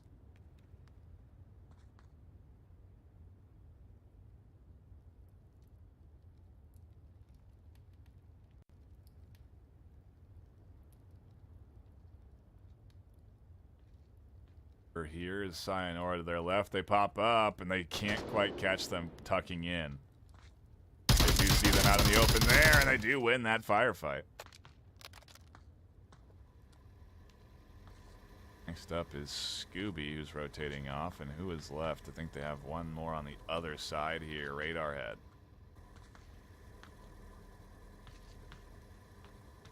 Five seconds left.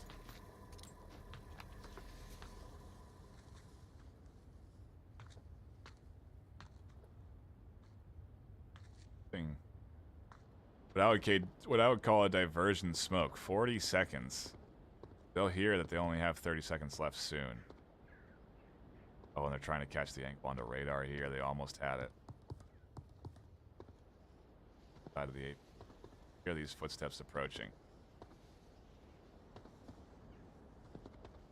Oh, and they try and peek. Oh my goodness, they almost missed the shot. Snooper almost has the kill and then could swing back to Scooby, but they go down in a trade, and Scooby survives another day. Boss fight take their Volk round. Like I said, we could continue this trading pattern all the way down.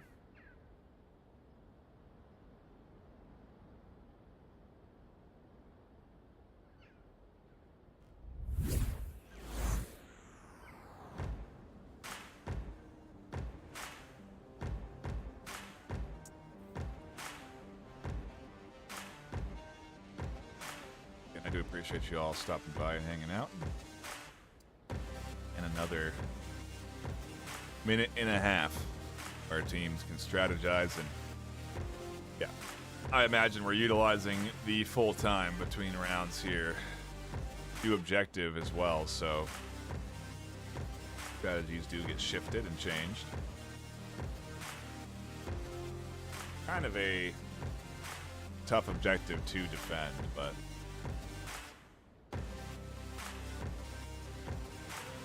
no, it's also pretty hard to attack. It has this weird, it's on the slope, so it's hard to get the smokes where you want them to go, and unless you do get that smoke on the other side of the wall, in which case it'll roll back into the wall. But regardless, it's an interesting objective. There's not really any hard cover to cap behind. I think you can on the corner of that wall, but unlike a lot of objective, there isn't really any nook you can tuck into or space that has to be covered. So it allows your defense to kind of be a little bit different than how you would normally set up around an objective. Make sure that all of the potential capping corners are covered. Play it a little bit differently, but we'll see how it goes. We get into it for round number 5 of map 2. Could be going the distance here, folks. Could be in store for 21 rounds of Onward this afternoon.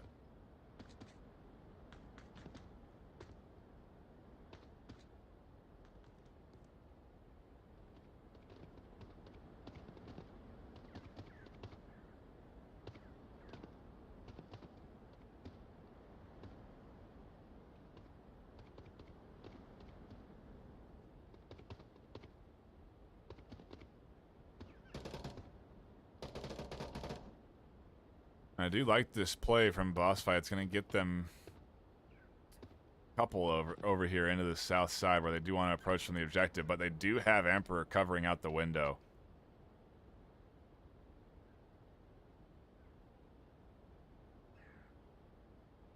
Trying to find the angle on Scooby, and they do.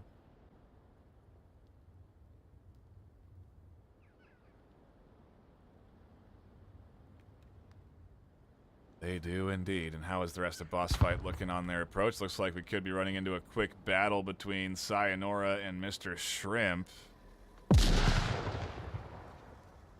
Separated by a thin wall.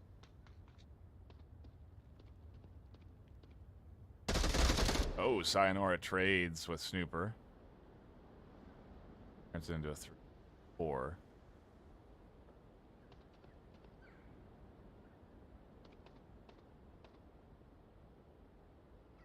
Like the way that VG is pushing up here.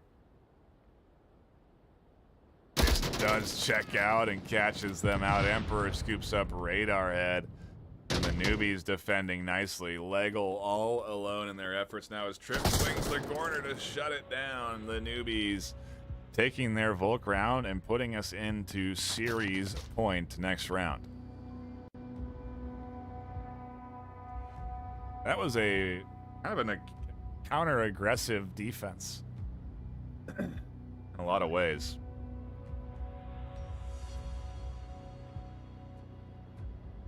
Really pushing into the attack and finding kills far before round time. 4-7 left on the clock. Our fastest round, or our second fastest round yet this series.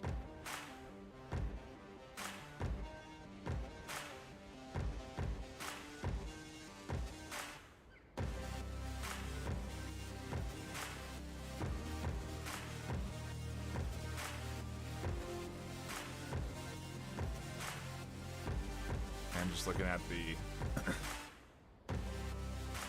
stats to try and figure out where we're going and what we're saying, where we could be headed for map 3 if we get it.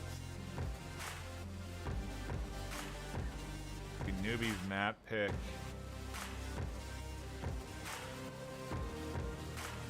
Yeah, like I said, I think Subway. Oh, Bazaar is an option as well. Forgot about Bazaar.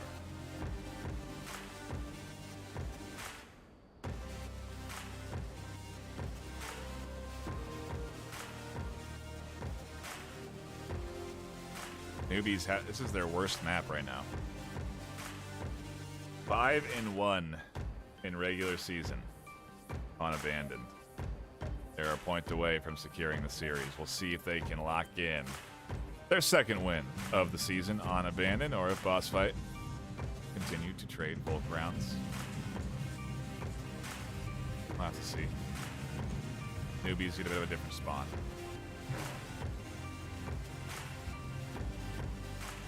Direction we go.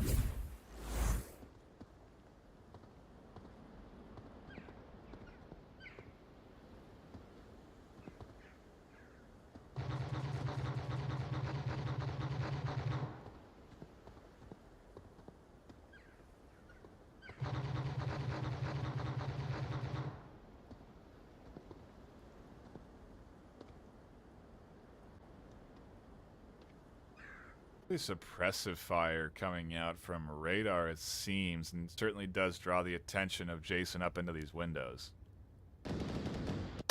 Sayonara is going to catch Trip trying to get quick over in the south. Boss Fight definitely starting things off nicely on defense. Newbies by getting where they need to go.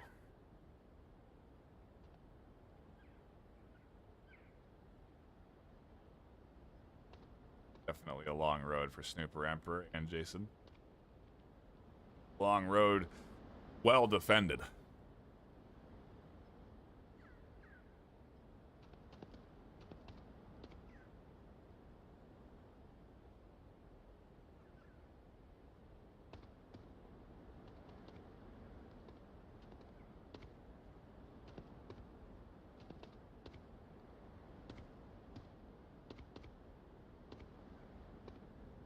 Really seeing some patient defensive positions from Boss Fight here. Again, they're not getting too aggressive on their angles. An important element of why their defense is so strong right now and staying alive. Not trying to go for the hunt and get much. Cyanora takes those shots instantly, drops back into cover.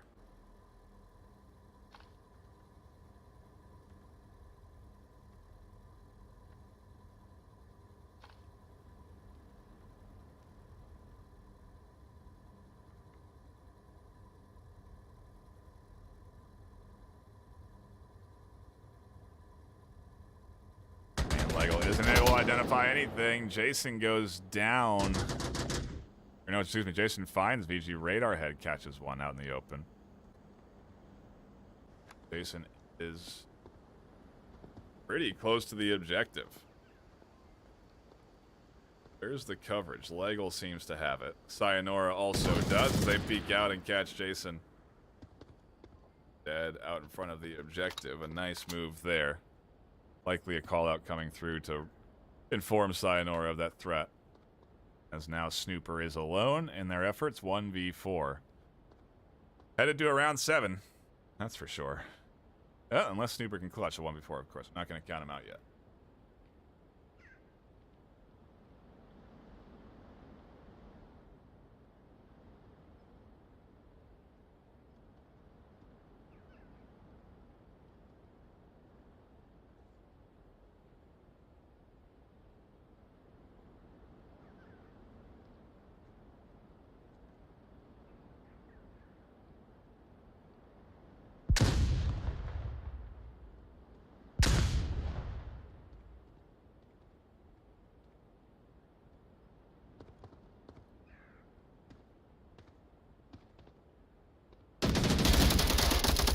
When little Sayonara tries to take the challenge to Snooper, but Snooper does win that one. Oh, they'll spot Radar Head as well, and they'll catch that kill out. It's a double. 1v2 now. Up is Lego in the windows. Right, it spot the... Lego understands where they have to push eventually. That's the angle they're holding.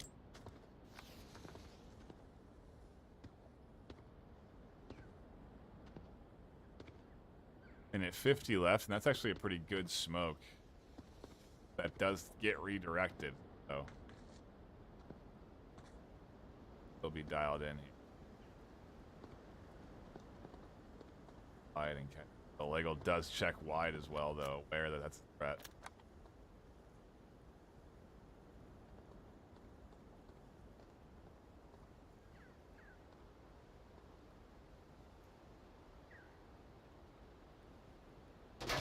Oh, and Snooper can't quite spot Lego in the corner of the window. Lego finds the kill. And we go into our final round of map 2 with an objective that is kind of wild. I would say the second most wild, OBJ. The first is up north. Or excuse me, down south. But yeah, this one's not going to be very easy for newbies to defend, actually. It's an opportunity for Boss Fight to potentially take the first Marsoc round of the day. Snooper 10-4. Alright, I guess.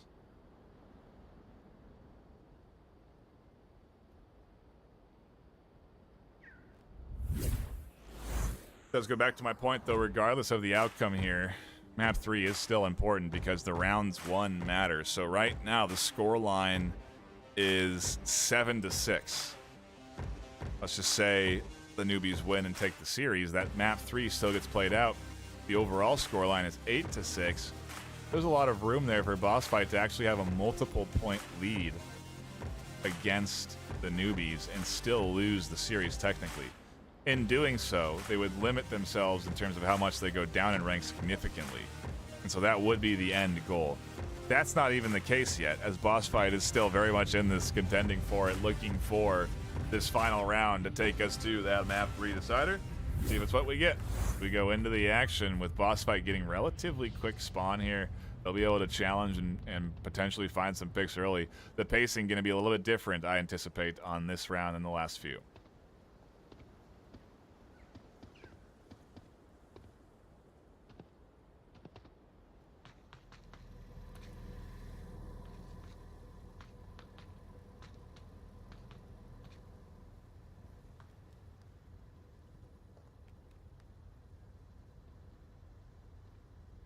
They really like to spot trips tucked into. They should hear the footsteps beneath them and be able to peek out. Catch one, look for two. They do get two, but thankfully Legal is resable, so it's a 1-for-1 trade. Does give away the spawn of boss fight, as you can't get there unless you spawn onto this side. And so it should shift the defense a touch for the likes of the newbies. We'll have to see. Patients are risky, and Snooper is making a big one in the distance there, but VGG is tucked in. They don't have confirmation that they're clear inside that building. Hopefully there's no team kills that come through.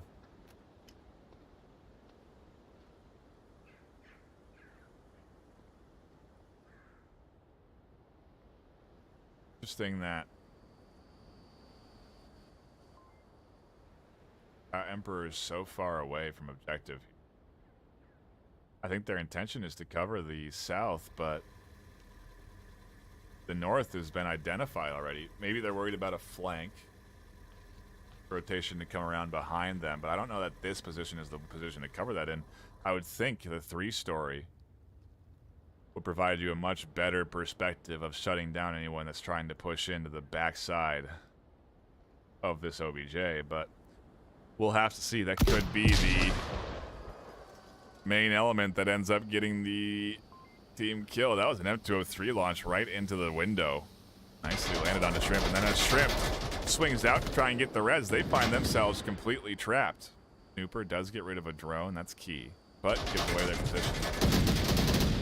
And now Shrimp, kind of trapped here, is still able to defend the objective, but doesn't know if it's being actively capped on right now.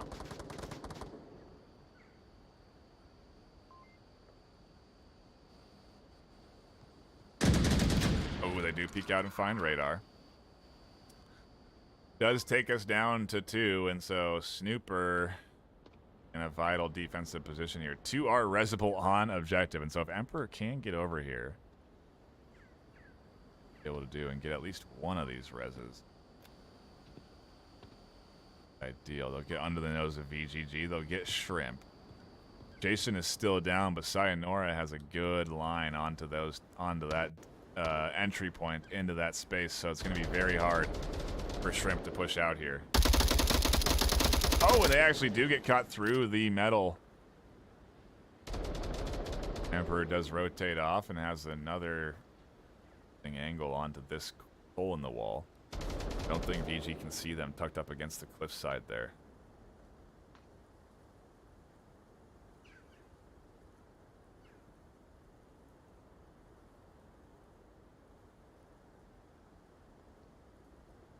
Threes, or excuse me, newbies have only 2. Almost 3s across the board. Technically 1 resable. But that push is going to be coming in soon. I would say. Sooner.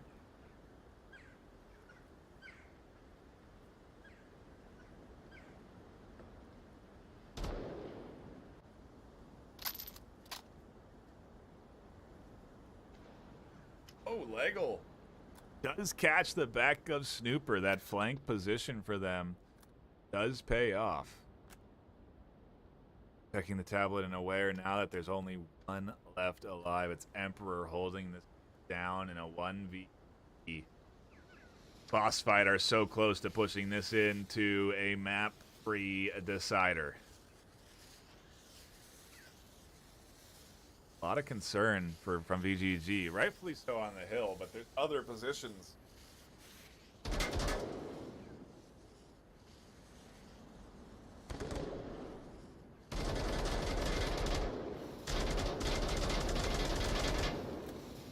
Checks their tablet, aware that the last alive, tries to find the kill up top, can't quite get it. Sayonara's tablet out. They're taking bullets and they try to get into cover, but the kills come through in boss fight. Take map number 2. Are headed to a map 3 decider, everybody.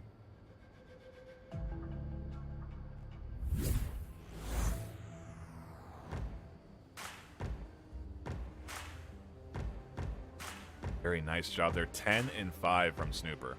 8 and 5 from Sayonara. Boss fight obviously coming out on top with a nice spread there. across the team as well. But the question remains, where do we go from here? Still patiently waiting for map selection. This is going to be the newbies map pick, and I think it's going to be either Subway or Bazaar. I don't think we're headed to Downfall. It's not the preference for the newbies.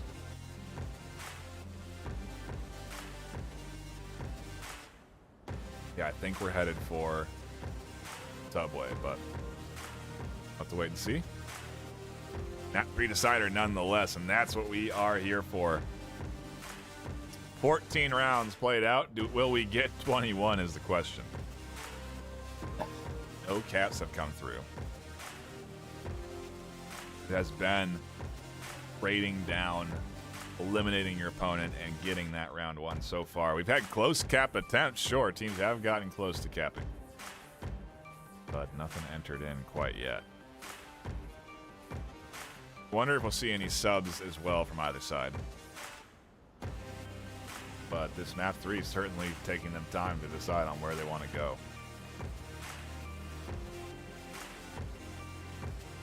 Must be looking at boss fight preferences. Oh.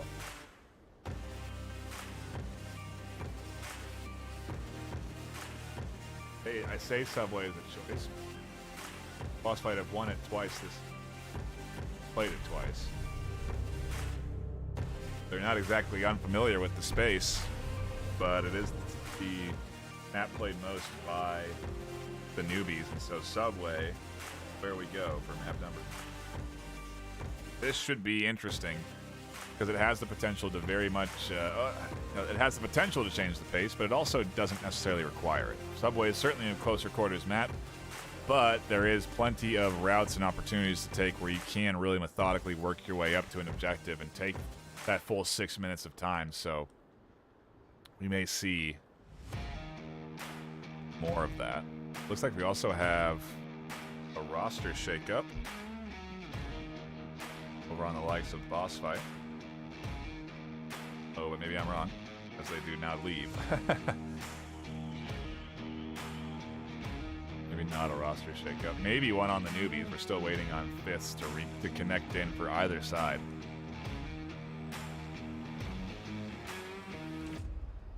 Regardless, these two teams are looking for a break after this. Again, 14 rounds of hard-fought action.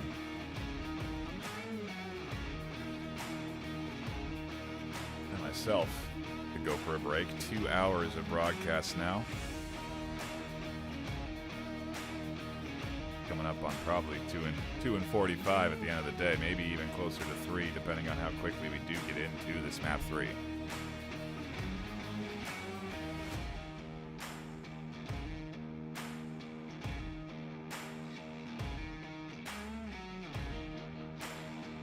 Looks like we are into a 5-minute timeout from the likes of Boss Fight. I think we'll cut to a brief. I don't want to do intermission here, but I think we will just do that. And when we come back, it will be round 3, the series decider. Charge your headsets if you're watching in venues and come back in 5 minutes. We will be back for round 1 of map 3. Don't miss it. Series decider coming up.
Welcome back, everybody. Thank you for patiently waiting for us to get back into the action here. Our Map 3 Decider. If you are just tuning in here, if you've just charged your headset over the last 10 minutes and you're ready to get into the action, so are we. And you came right in time. We're quite literally dead even. 4-3 on Map 1 with a big comeback from the newbies to secure that map. 4-3 on map 2 with boss fight battling down Volk rounds. And now, what do we get for map 3? Subway. We'll see who comes out on top as we dive into the start of round number 1 on our decider for the series this afternoon. These wins matter. We're at the tail end of the season. We are in to week 12. There's only 3 or 4 weeks left of regular season gameplay. Only 3 or 4 more chances for these teams to go up in rank. And they want to be in that top 7 so they can auto-qualify into the postseason in their region. So these wins matter, especially between these two teams with how close they are in MMR. It's going to be a big boost or a big loss if they do lose. And so neither one wants to take that L. We're going to dive down to the underground as we're seeing a battle unfold. Radarhead catches Shrimp, but not before 2 go down and are unresable. The basement costs the newbies maybe more than they want it to, but boss fight do come out on top, a 1-2 trade.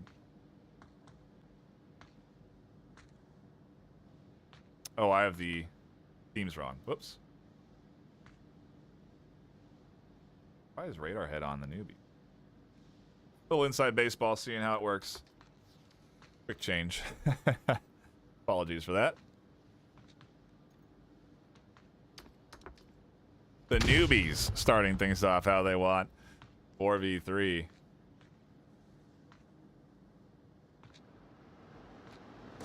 Radarhead doing a little pillaging here. Emperor blind firing through some smoke. Snooper maybe up next into the action here as they are defending from the horseshoe approach, essentially. It's a very late angle. It's very camouflaged. We do get rid of the enhanced UI we have. You can see they're pretty tough to identify here. That's one of its main purposes, but also they do watch essentially this whole top half of the map. Able to watch if anyone's pushing into the stairs. Able to identify if anyone comes out of horseshoe. Then they can additionally fly up the ramp and be challenging out of this train pretty quick. So Scooby's not even safe. I'll have to keep the guys on it.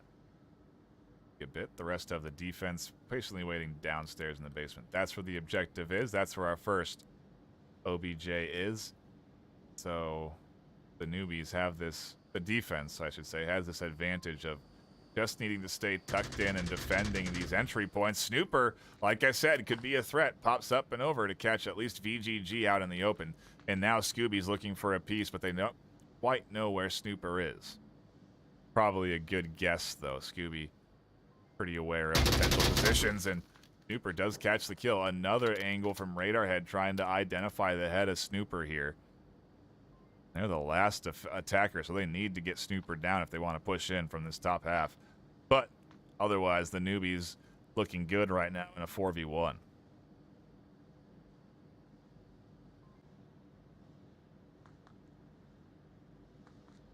Radarhead just can't be Snooper there. He's just out of vision. Oh, there's the head. They do see it. Shots do come in, and they just miss. There's the head again. This time it gets caught. Down goes Snooper.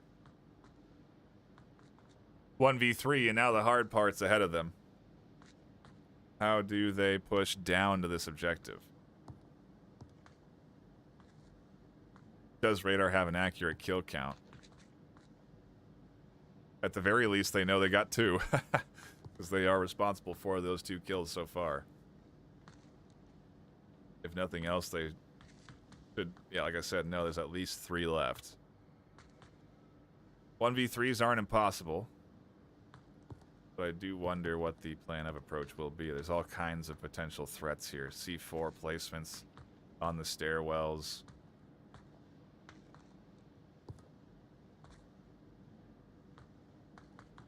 Who knows, but Plenty of threats.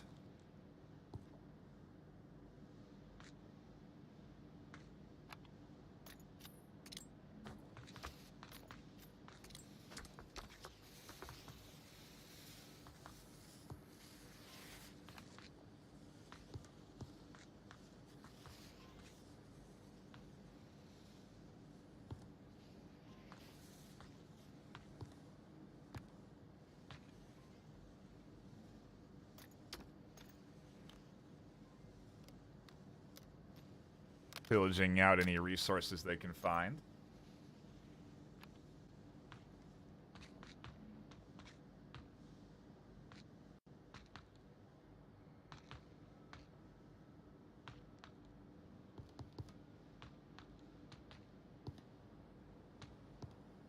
For that 1v3, and again, Emperor just checking in this basement space. Radar's gotten a couple bits of utility, a couple of smokes. And so they are going to be able to get a covered entry into this space. Uh-oh, counter utility, though. It's just a flash, not a nade. So Radar's going to tuck into that smoke. Use its cover to avoid those shots from Emperor. Are they going to keep moving forward and push out of this, though? No, they do, and they don't quite run into it deep enough. Emperor spots them on the outside of it and catches them, finds the kill. 18 seconds left, and so it would have been quite a 1v3 nonetheless. And the newbies do take the defensive round. We go this route. It will go into the newbies' hand. We continue to trade Volk rounds down, but pretty early to be making that prediction.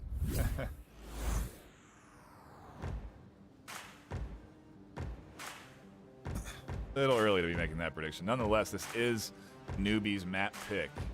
And so worst case, it is the best case start for them to lock in their defensive round. Actually, let me think about this.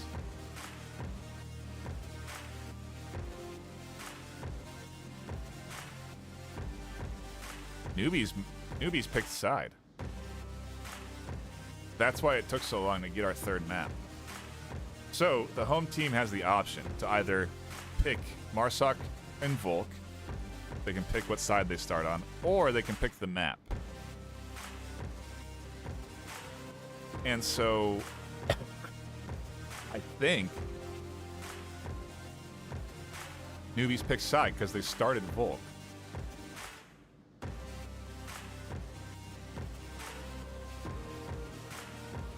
Does that mean that boss fight?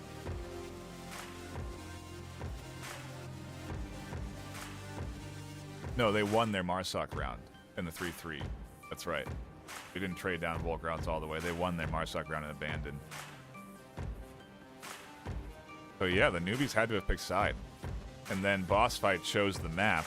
Interestingly enough, picking into a map that the newbies have played a lot. They don't have a perfect win rate on it like boss fight does, so could be a potential advantage there. But I think if I have the data correct, people, this is boss fight map pick. Into the action we go for map number 3, round number 2, and boss fight on the defense. We swap sides every round, swap objectives every 2. Be a C4 likely to go out here from Little Cyanor. We'll have to see where they end up deploying that. Far forward here. This is a risky C4 to be taking and placing. Yeah, really.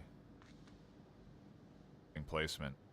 I guess it's to cover their back, and then they're going to watch. Okay, that makes sense. This is where they're going to take up their defensive position. It's a utility that they can deploy if they're getting pushed in from the north. The reason I say it's odd is because it's not going to be really effective if nobody pushes there, and not often that players will push from that north side. Sometimes they do. Sometimes that's a split play. And obviously us seeing through walls can see that there is certainly going to be no action even up top, as it is a 5-player stack down here in the basement.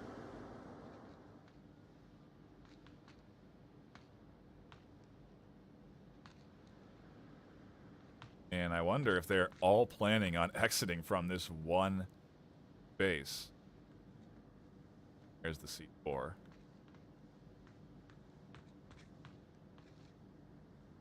deployed at the right time. We'll see if this nade diffuses it. That nade went too far.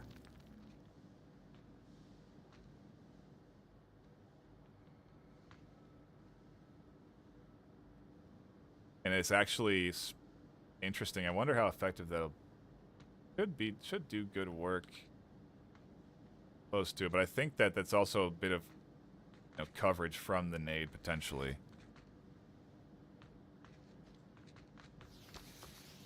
Smoke. One has made it out. Still hasn't spotted the C4. It's covering.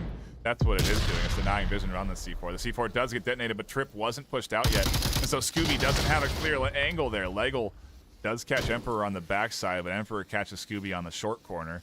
Trip knows Legel's there. The 1v4 right now is Legel is the only one holding this exit point. Jason pushes up into Trip's corner as well. Trip's going to try their hand at Legel on the outside. Another smoke comes in, and this time Trip does find the kill through the smoke. Now everyone has to crash down from defense down into this objective, because this is a full push coming through from that basement entry point. Still have a ways to go to get down here, and so there is time for Radar, Cyanora, and VG to take control of the stairs. VG to try and defend in this smoke tunnel, and actually using the smokes to their advantage to push forward and get up into a tucked-in position. Snooper likely... Oh, maybe he didn't see that. I don't know. Trip comes out, trades. Snooper confirms. Snooper out in front, trades. 1-for-1. Radar's the last one alive. Doesn't this seem familiar? 1v2.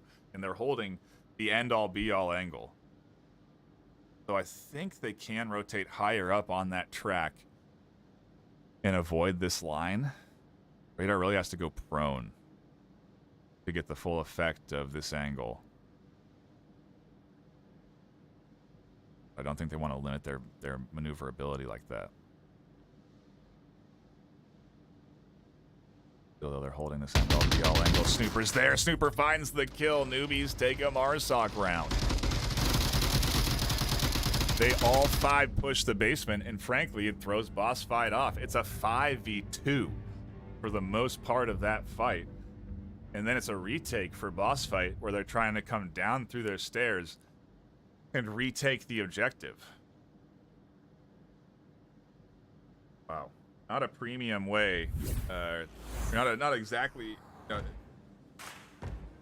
Just a good play. Not what you typically see.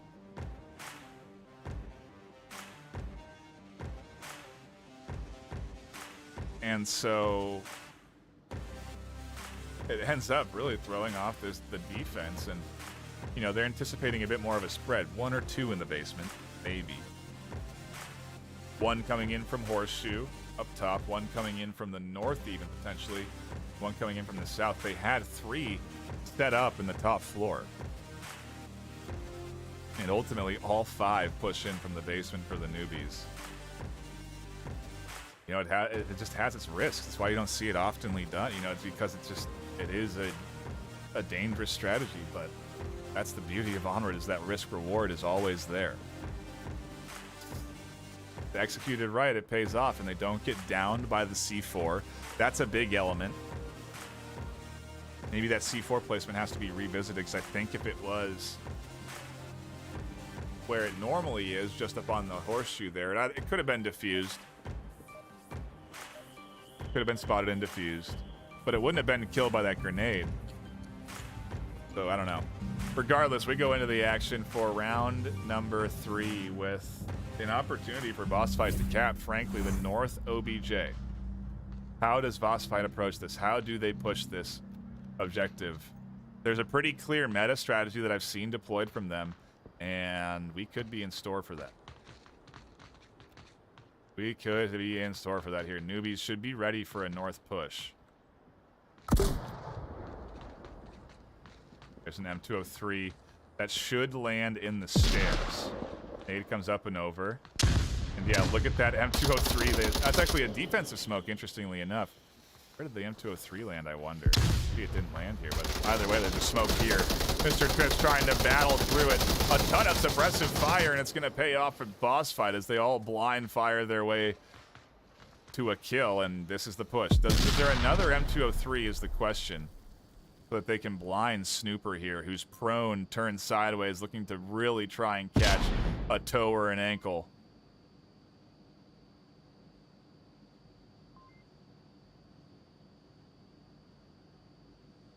Does catch little Sayonara, doesn't get the full kill. Legal and close. A lot of rounds are coming out here. Very risky to challenge this. Yubi's going to reinforce. There's 4 now. Surprised to see no rotation in, but because they got the kill in the south, that they are still holding on to the defense there. I don't think there's another M203, so they're not going to have a smoke on the Snooper's position. You have 3 lasers. And suppressive fire can't come out in time. It may pay off. Shrimp catches 1 blind, 2 blind. Down they go. Snooper looking to reinforce. They get picked up. Now it's time to cap. Boss Fight should push up onto the shoulder and punch in the code. Jason's flying back. Can they get here in time? 1, 1,000, 2, 1,000, 3, 1,000, 4. Not here. This is a tie game in map 3. Boss Fight just nullified the newbies' fantastic start.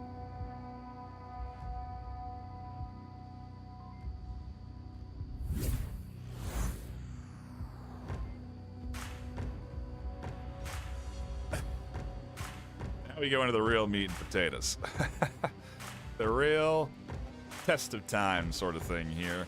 Newbies are on the attack with an objective that is capable. Case in point, boss fight.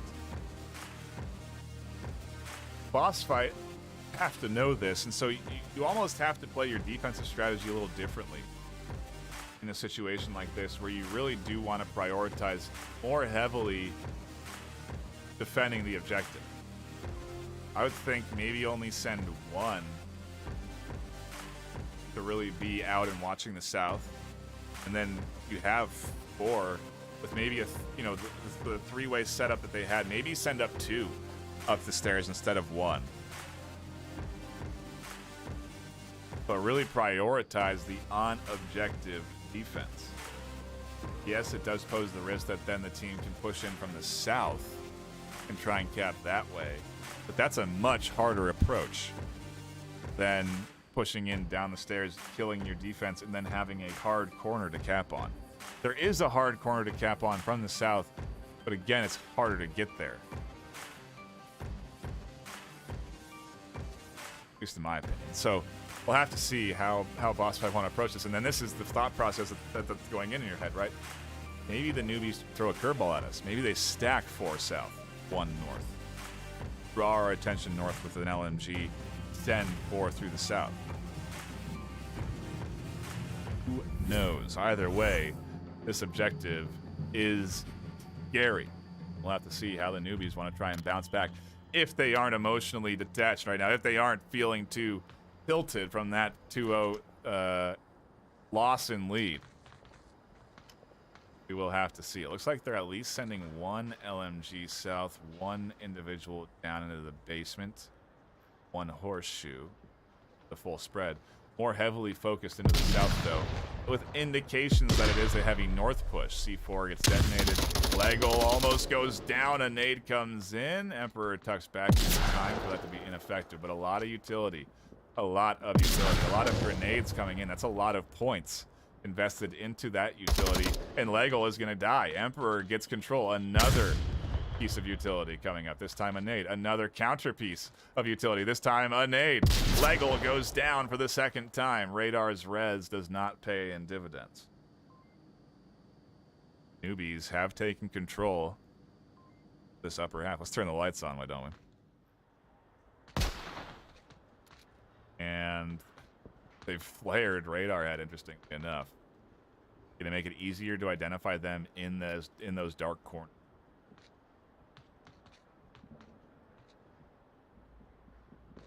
Scooby's still on the back corner, so still gonna be an ankle biter. Defensive end, and the rest of the trio hasn't quite worked their way up into the action just yet, so it's not gonna be time for this duo, Snooper and Emperor, to push in. All a matter of syncing up. Rip has exited the basement. Jason is here, front down into the south train. South deep. Sayonara. Trying to blend in.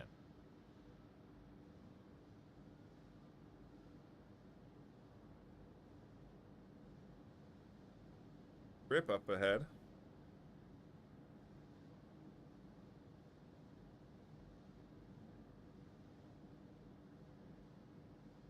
Sayonara a little bit clearer. A little too bright up top, though.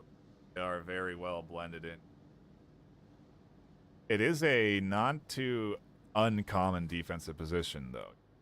This is a position should be checked. This whole train, really, you have to kind of really analyze deeply to make sure that you're not missing a camouflage defender trying to tuck themselves in up against this train. Not often do you see, I suppose, on this objective, a defender pushing up like this, because they don't have to. Typically do see a heavier a double stack on this lane. They do have one, BGG, but you'll oftentimes see another. So I guess it is a bit of an off-meta defensive position here, far forward for Sayonara.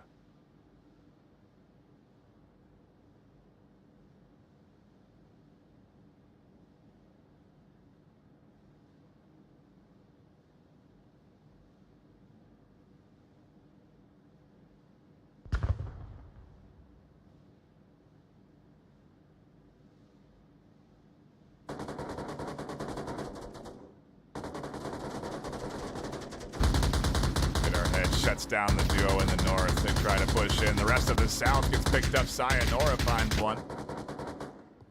And just like that, newbies getting shut down on their offensive approach here, trying to make their way in a split approach.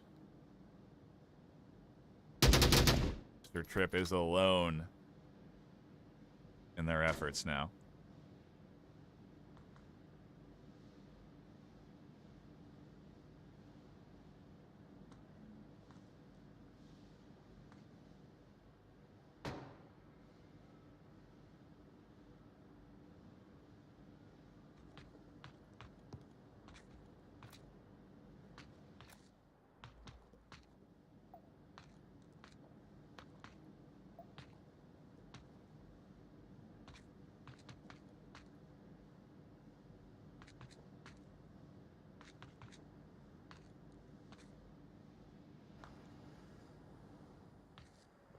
A long rotation to be making too. Looks like they're going to go back up to the north.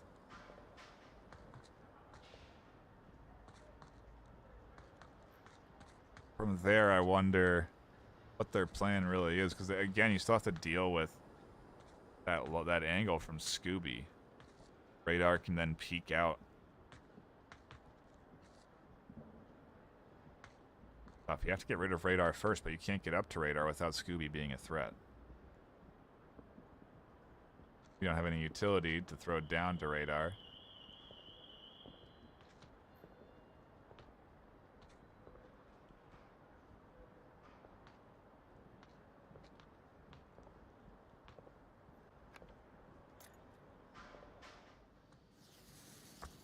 Got real close perspective.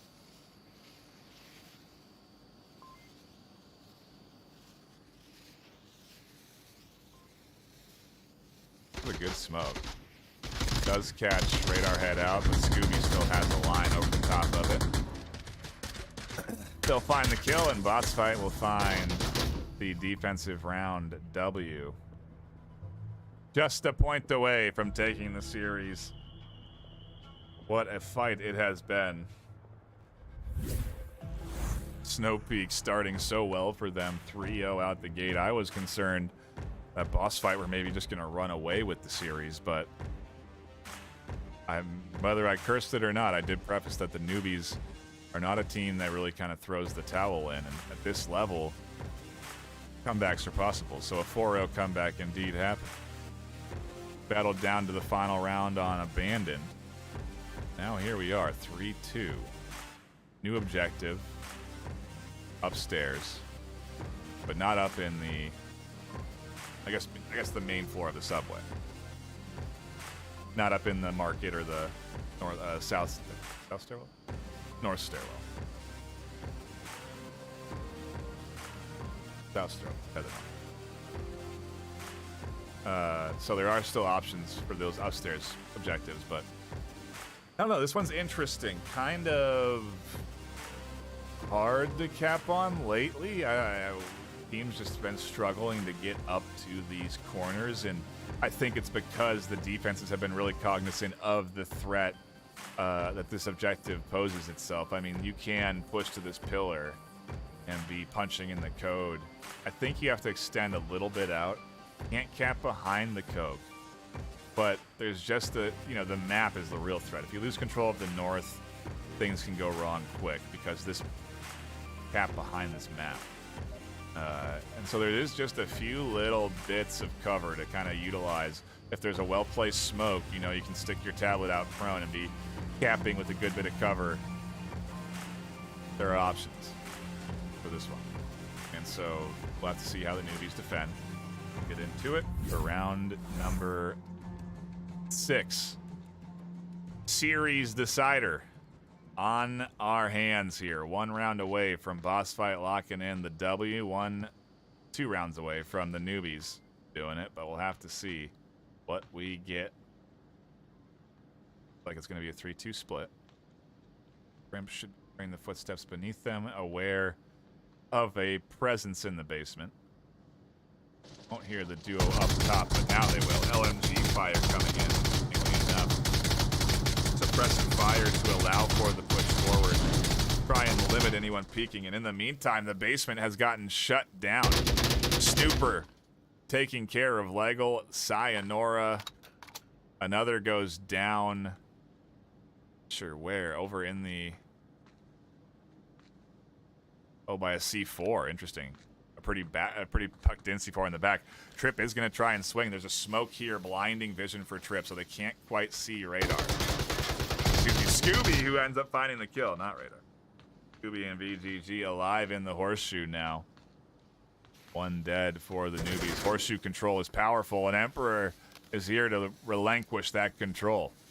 Quickly catches one. Scooby is still alive and likely unknown at this stage. Especially with Emperor finding the kill there. They don't think there's going to be another here. How do Radar and Scooby work this? A 2v4. Not ideal.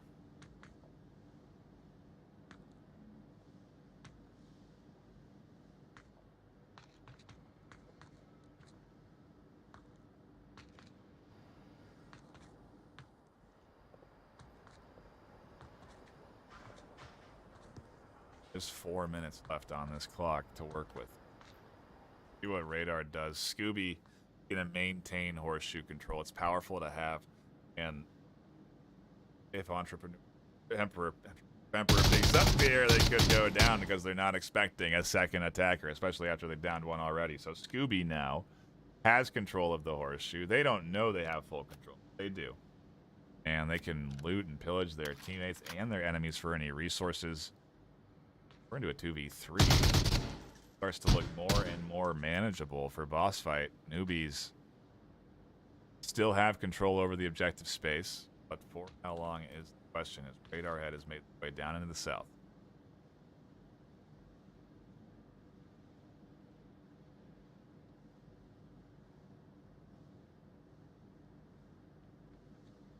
Footsteps, Jason.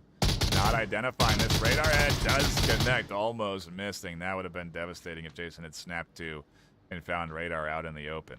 2v2 now, though. The boss fight team trying to do something magical. A 2v4. No more. Where does Radar rotate around to? Maybe to reinforce with Scooby here. Down through the catwalk. Retake. Not retake, but again, reinforce this horseshoe position. Set up 2. Oh no, the challenge on the Snooper doesn't go the way for Scooby. And Snooper is going to shut that down. It's all up to Radar now. And Radar is swinging all the way around north now. This rotation may catch out a peeking Snooper, unready for someone to be peeking out from this north side.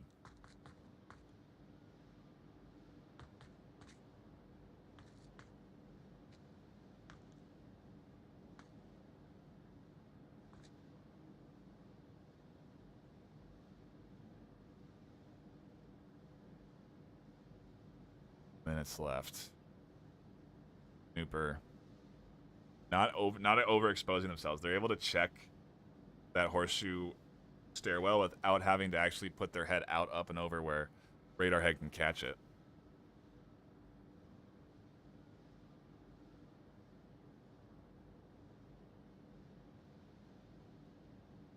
But, geez, how does Radarhead keep being the last one alive? I feel like it's been 3 or 4 rounds now where we've seen Radar as the sole survivor for this boss fight team, at least on offense.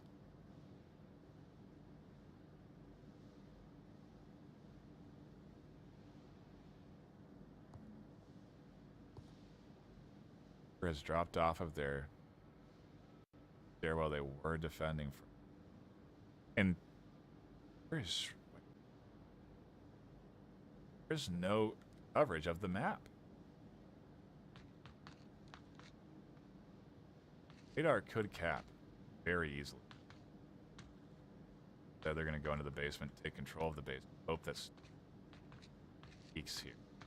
They're going to catch Snooper in the back. Big kill for Radar there. Is Shrimp covering enough is my question. There's a route where Radar can run straight forward up to that map.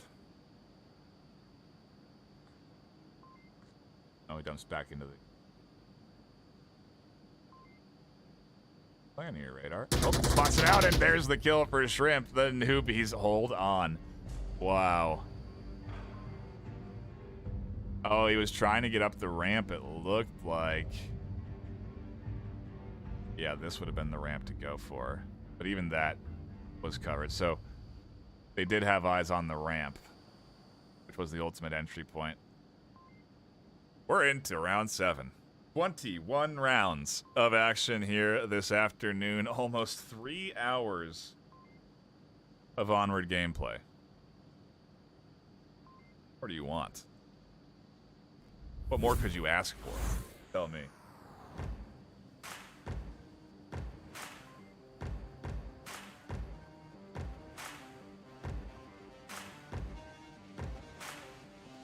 Again, a shout out to everyone stopping by, tuning in, and enjoying what is, again, just good quality EU Onward here.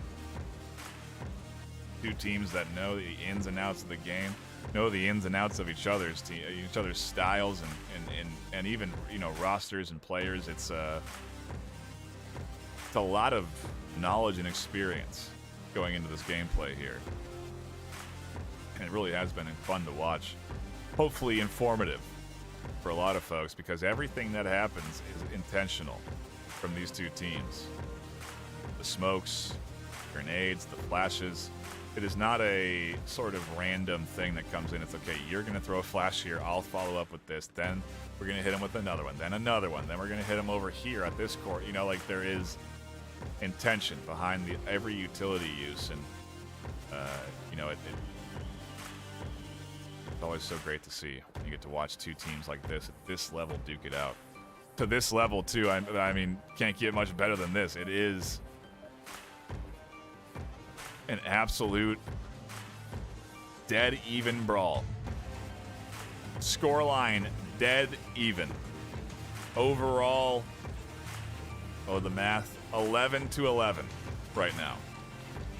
This is the most rounds played I've ever had, I think, in a game. I don't think I've ever played 21 rounds of Onward before, or casted 21 rounds of Onward in a series. Because oftentimes there's a cap that comes in, and then that throws that number off. But we have played out every round that's been earned. No cap has been secured here. And that typically is what you expect, to be frank, at this level. You expect those caps to be shut down because these defenses, they understand the threat. They understand how to hold down in a defense even when they're losing each other. There's, again, a lot of knowledge here. So let's see what we get. Again, round 7, the final decider. 30 seconds, relatively uneventful, and little Sayonara is just going to do a little poking and prodding and then tuck back in. There's the rest of the offense. It looks like it's heavy basement focused. Maybe one coming in from the north.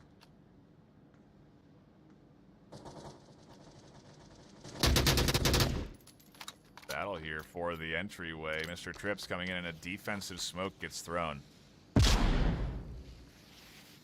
We don't see it, but this smoke is covering the entry. And these defensive smokes hold power because coming out of the smoke is harder, in my opinion, to identify your opponent than if you see a person come out of the smoke, especially when it's a small portion of that smoke. You know, this person coming out of it, you have to come all the way out. If you're only halfway out, you can't, you know, it's the purpose of the defensive smoke here, because it does tend to sort of lean, the smoke does tend to lean into the favor of Little Sayonara, and Little Sayonara is going to flash and push down and catches MK's Snooper. Either blind or not ready for the charge through the smoke. Looks like Trip had dropped back, though. They'll survive. They'll still be a threat. Is Sayonara ready for round 2? They are. They catch it out. In the meantime, Shrimp gets rid of Scooby-Doo. And so, 1-for-2 trade. More than that, as the newbies are on the back foot in a 2v4. Lego and VGG covering Strip's entry point. They have eyes on Jason up top. Question. Jason hasn't quite pushed this corner, but once they do, does seem to be some level of, or is VGG checking periodically?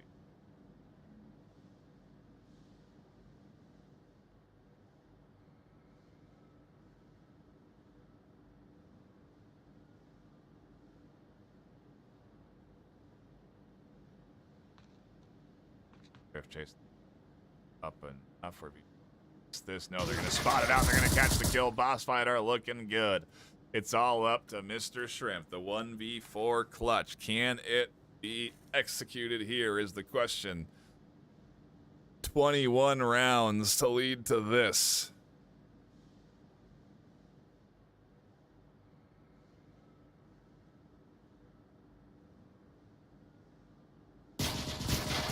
And there it is. Boss fight. Lock it in. The 21st round secured. And they will take map number 3 and the series. And what a tough pill to swallow for the likes of newbies. Either team, if they had lost, this would have been a very hard loss regardless. But in the best case, this loss isn't going to impact them as much because the scoreline is so close. 12-11 at the end of the day. I think that's right. No, 11-10. Yeah, 11-10 at the end of the day. And wow, hats off to the teams for playing for that long. The newbies in boss fight, absolutely duking it out here all the way through, down to the wire.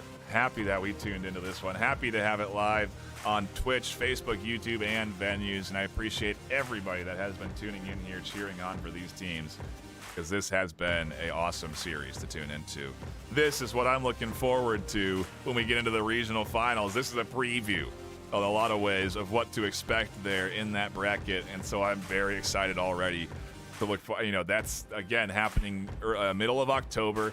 Once that begins, giveaways will start occurring on this channel, so you're not going to want to miss out on that. A chance to get HyperX products like headphones, mics, keyboards, mice, all sorts of stuff available there. So you're going to want to keep your eyes peeled on the streams once we get into the postseason. And there's going to be a lot of action, multiple weekends of postseason gameplay that you don't want to miss. So do be sure that you're tuning in the middle of October when that begins, because again, you're going to want to get involved in that free hardware, and you're not going to want to miss games like this. I mean, holy cow, what a battle. Again, this is a preview of what to expect, so I'm getting hyped, and I'm looking forward to it. But that's going to be it for me here on the desk. 3 hours of casting has been enough for me. Appreciate everyone that has been stopping by and enjoyed the broadcast, but that'll be it. My name's been Nightfire with 2 E's. Until next time, stay classy.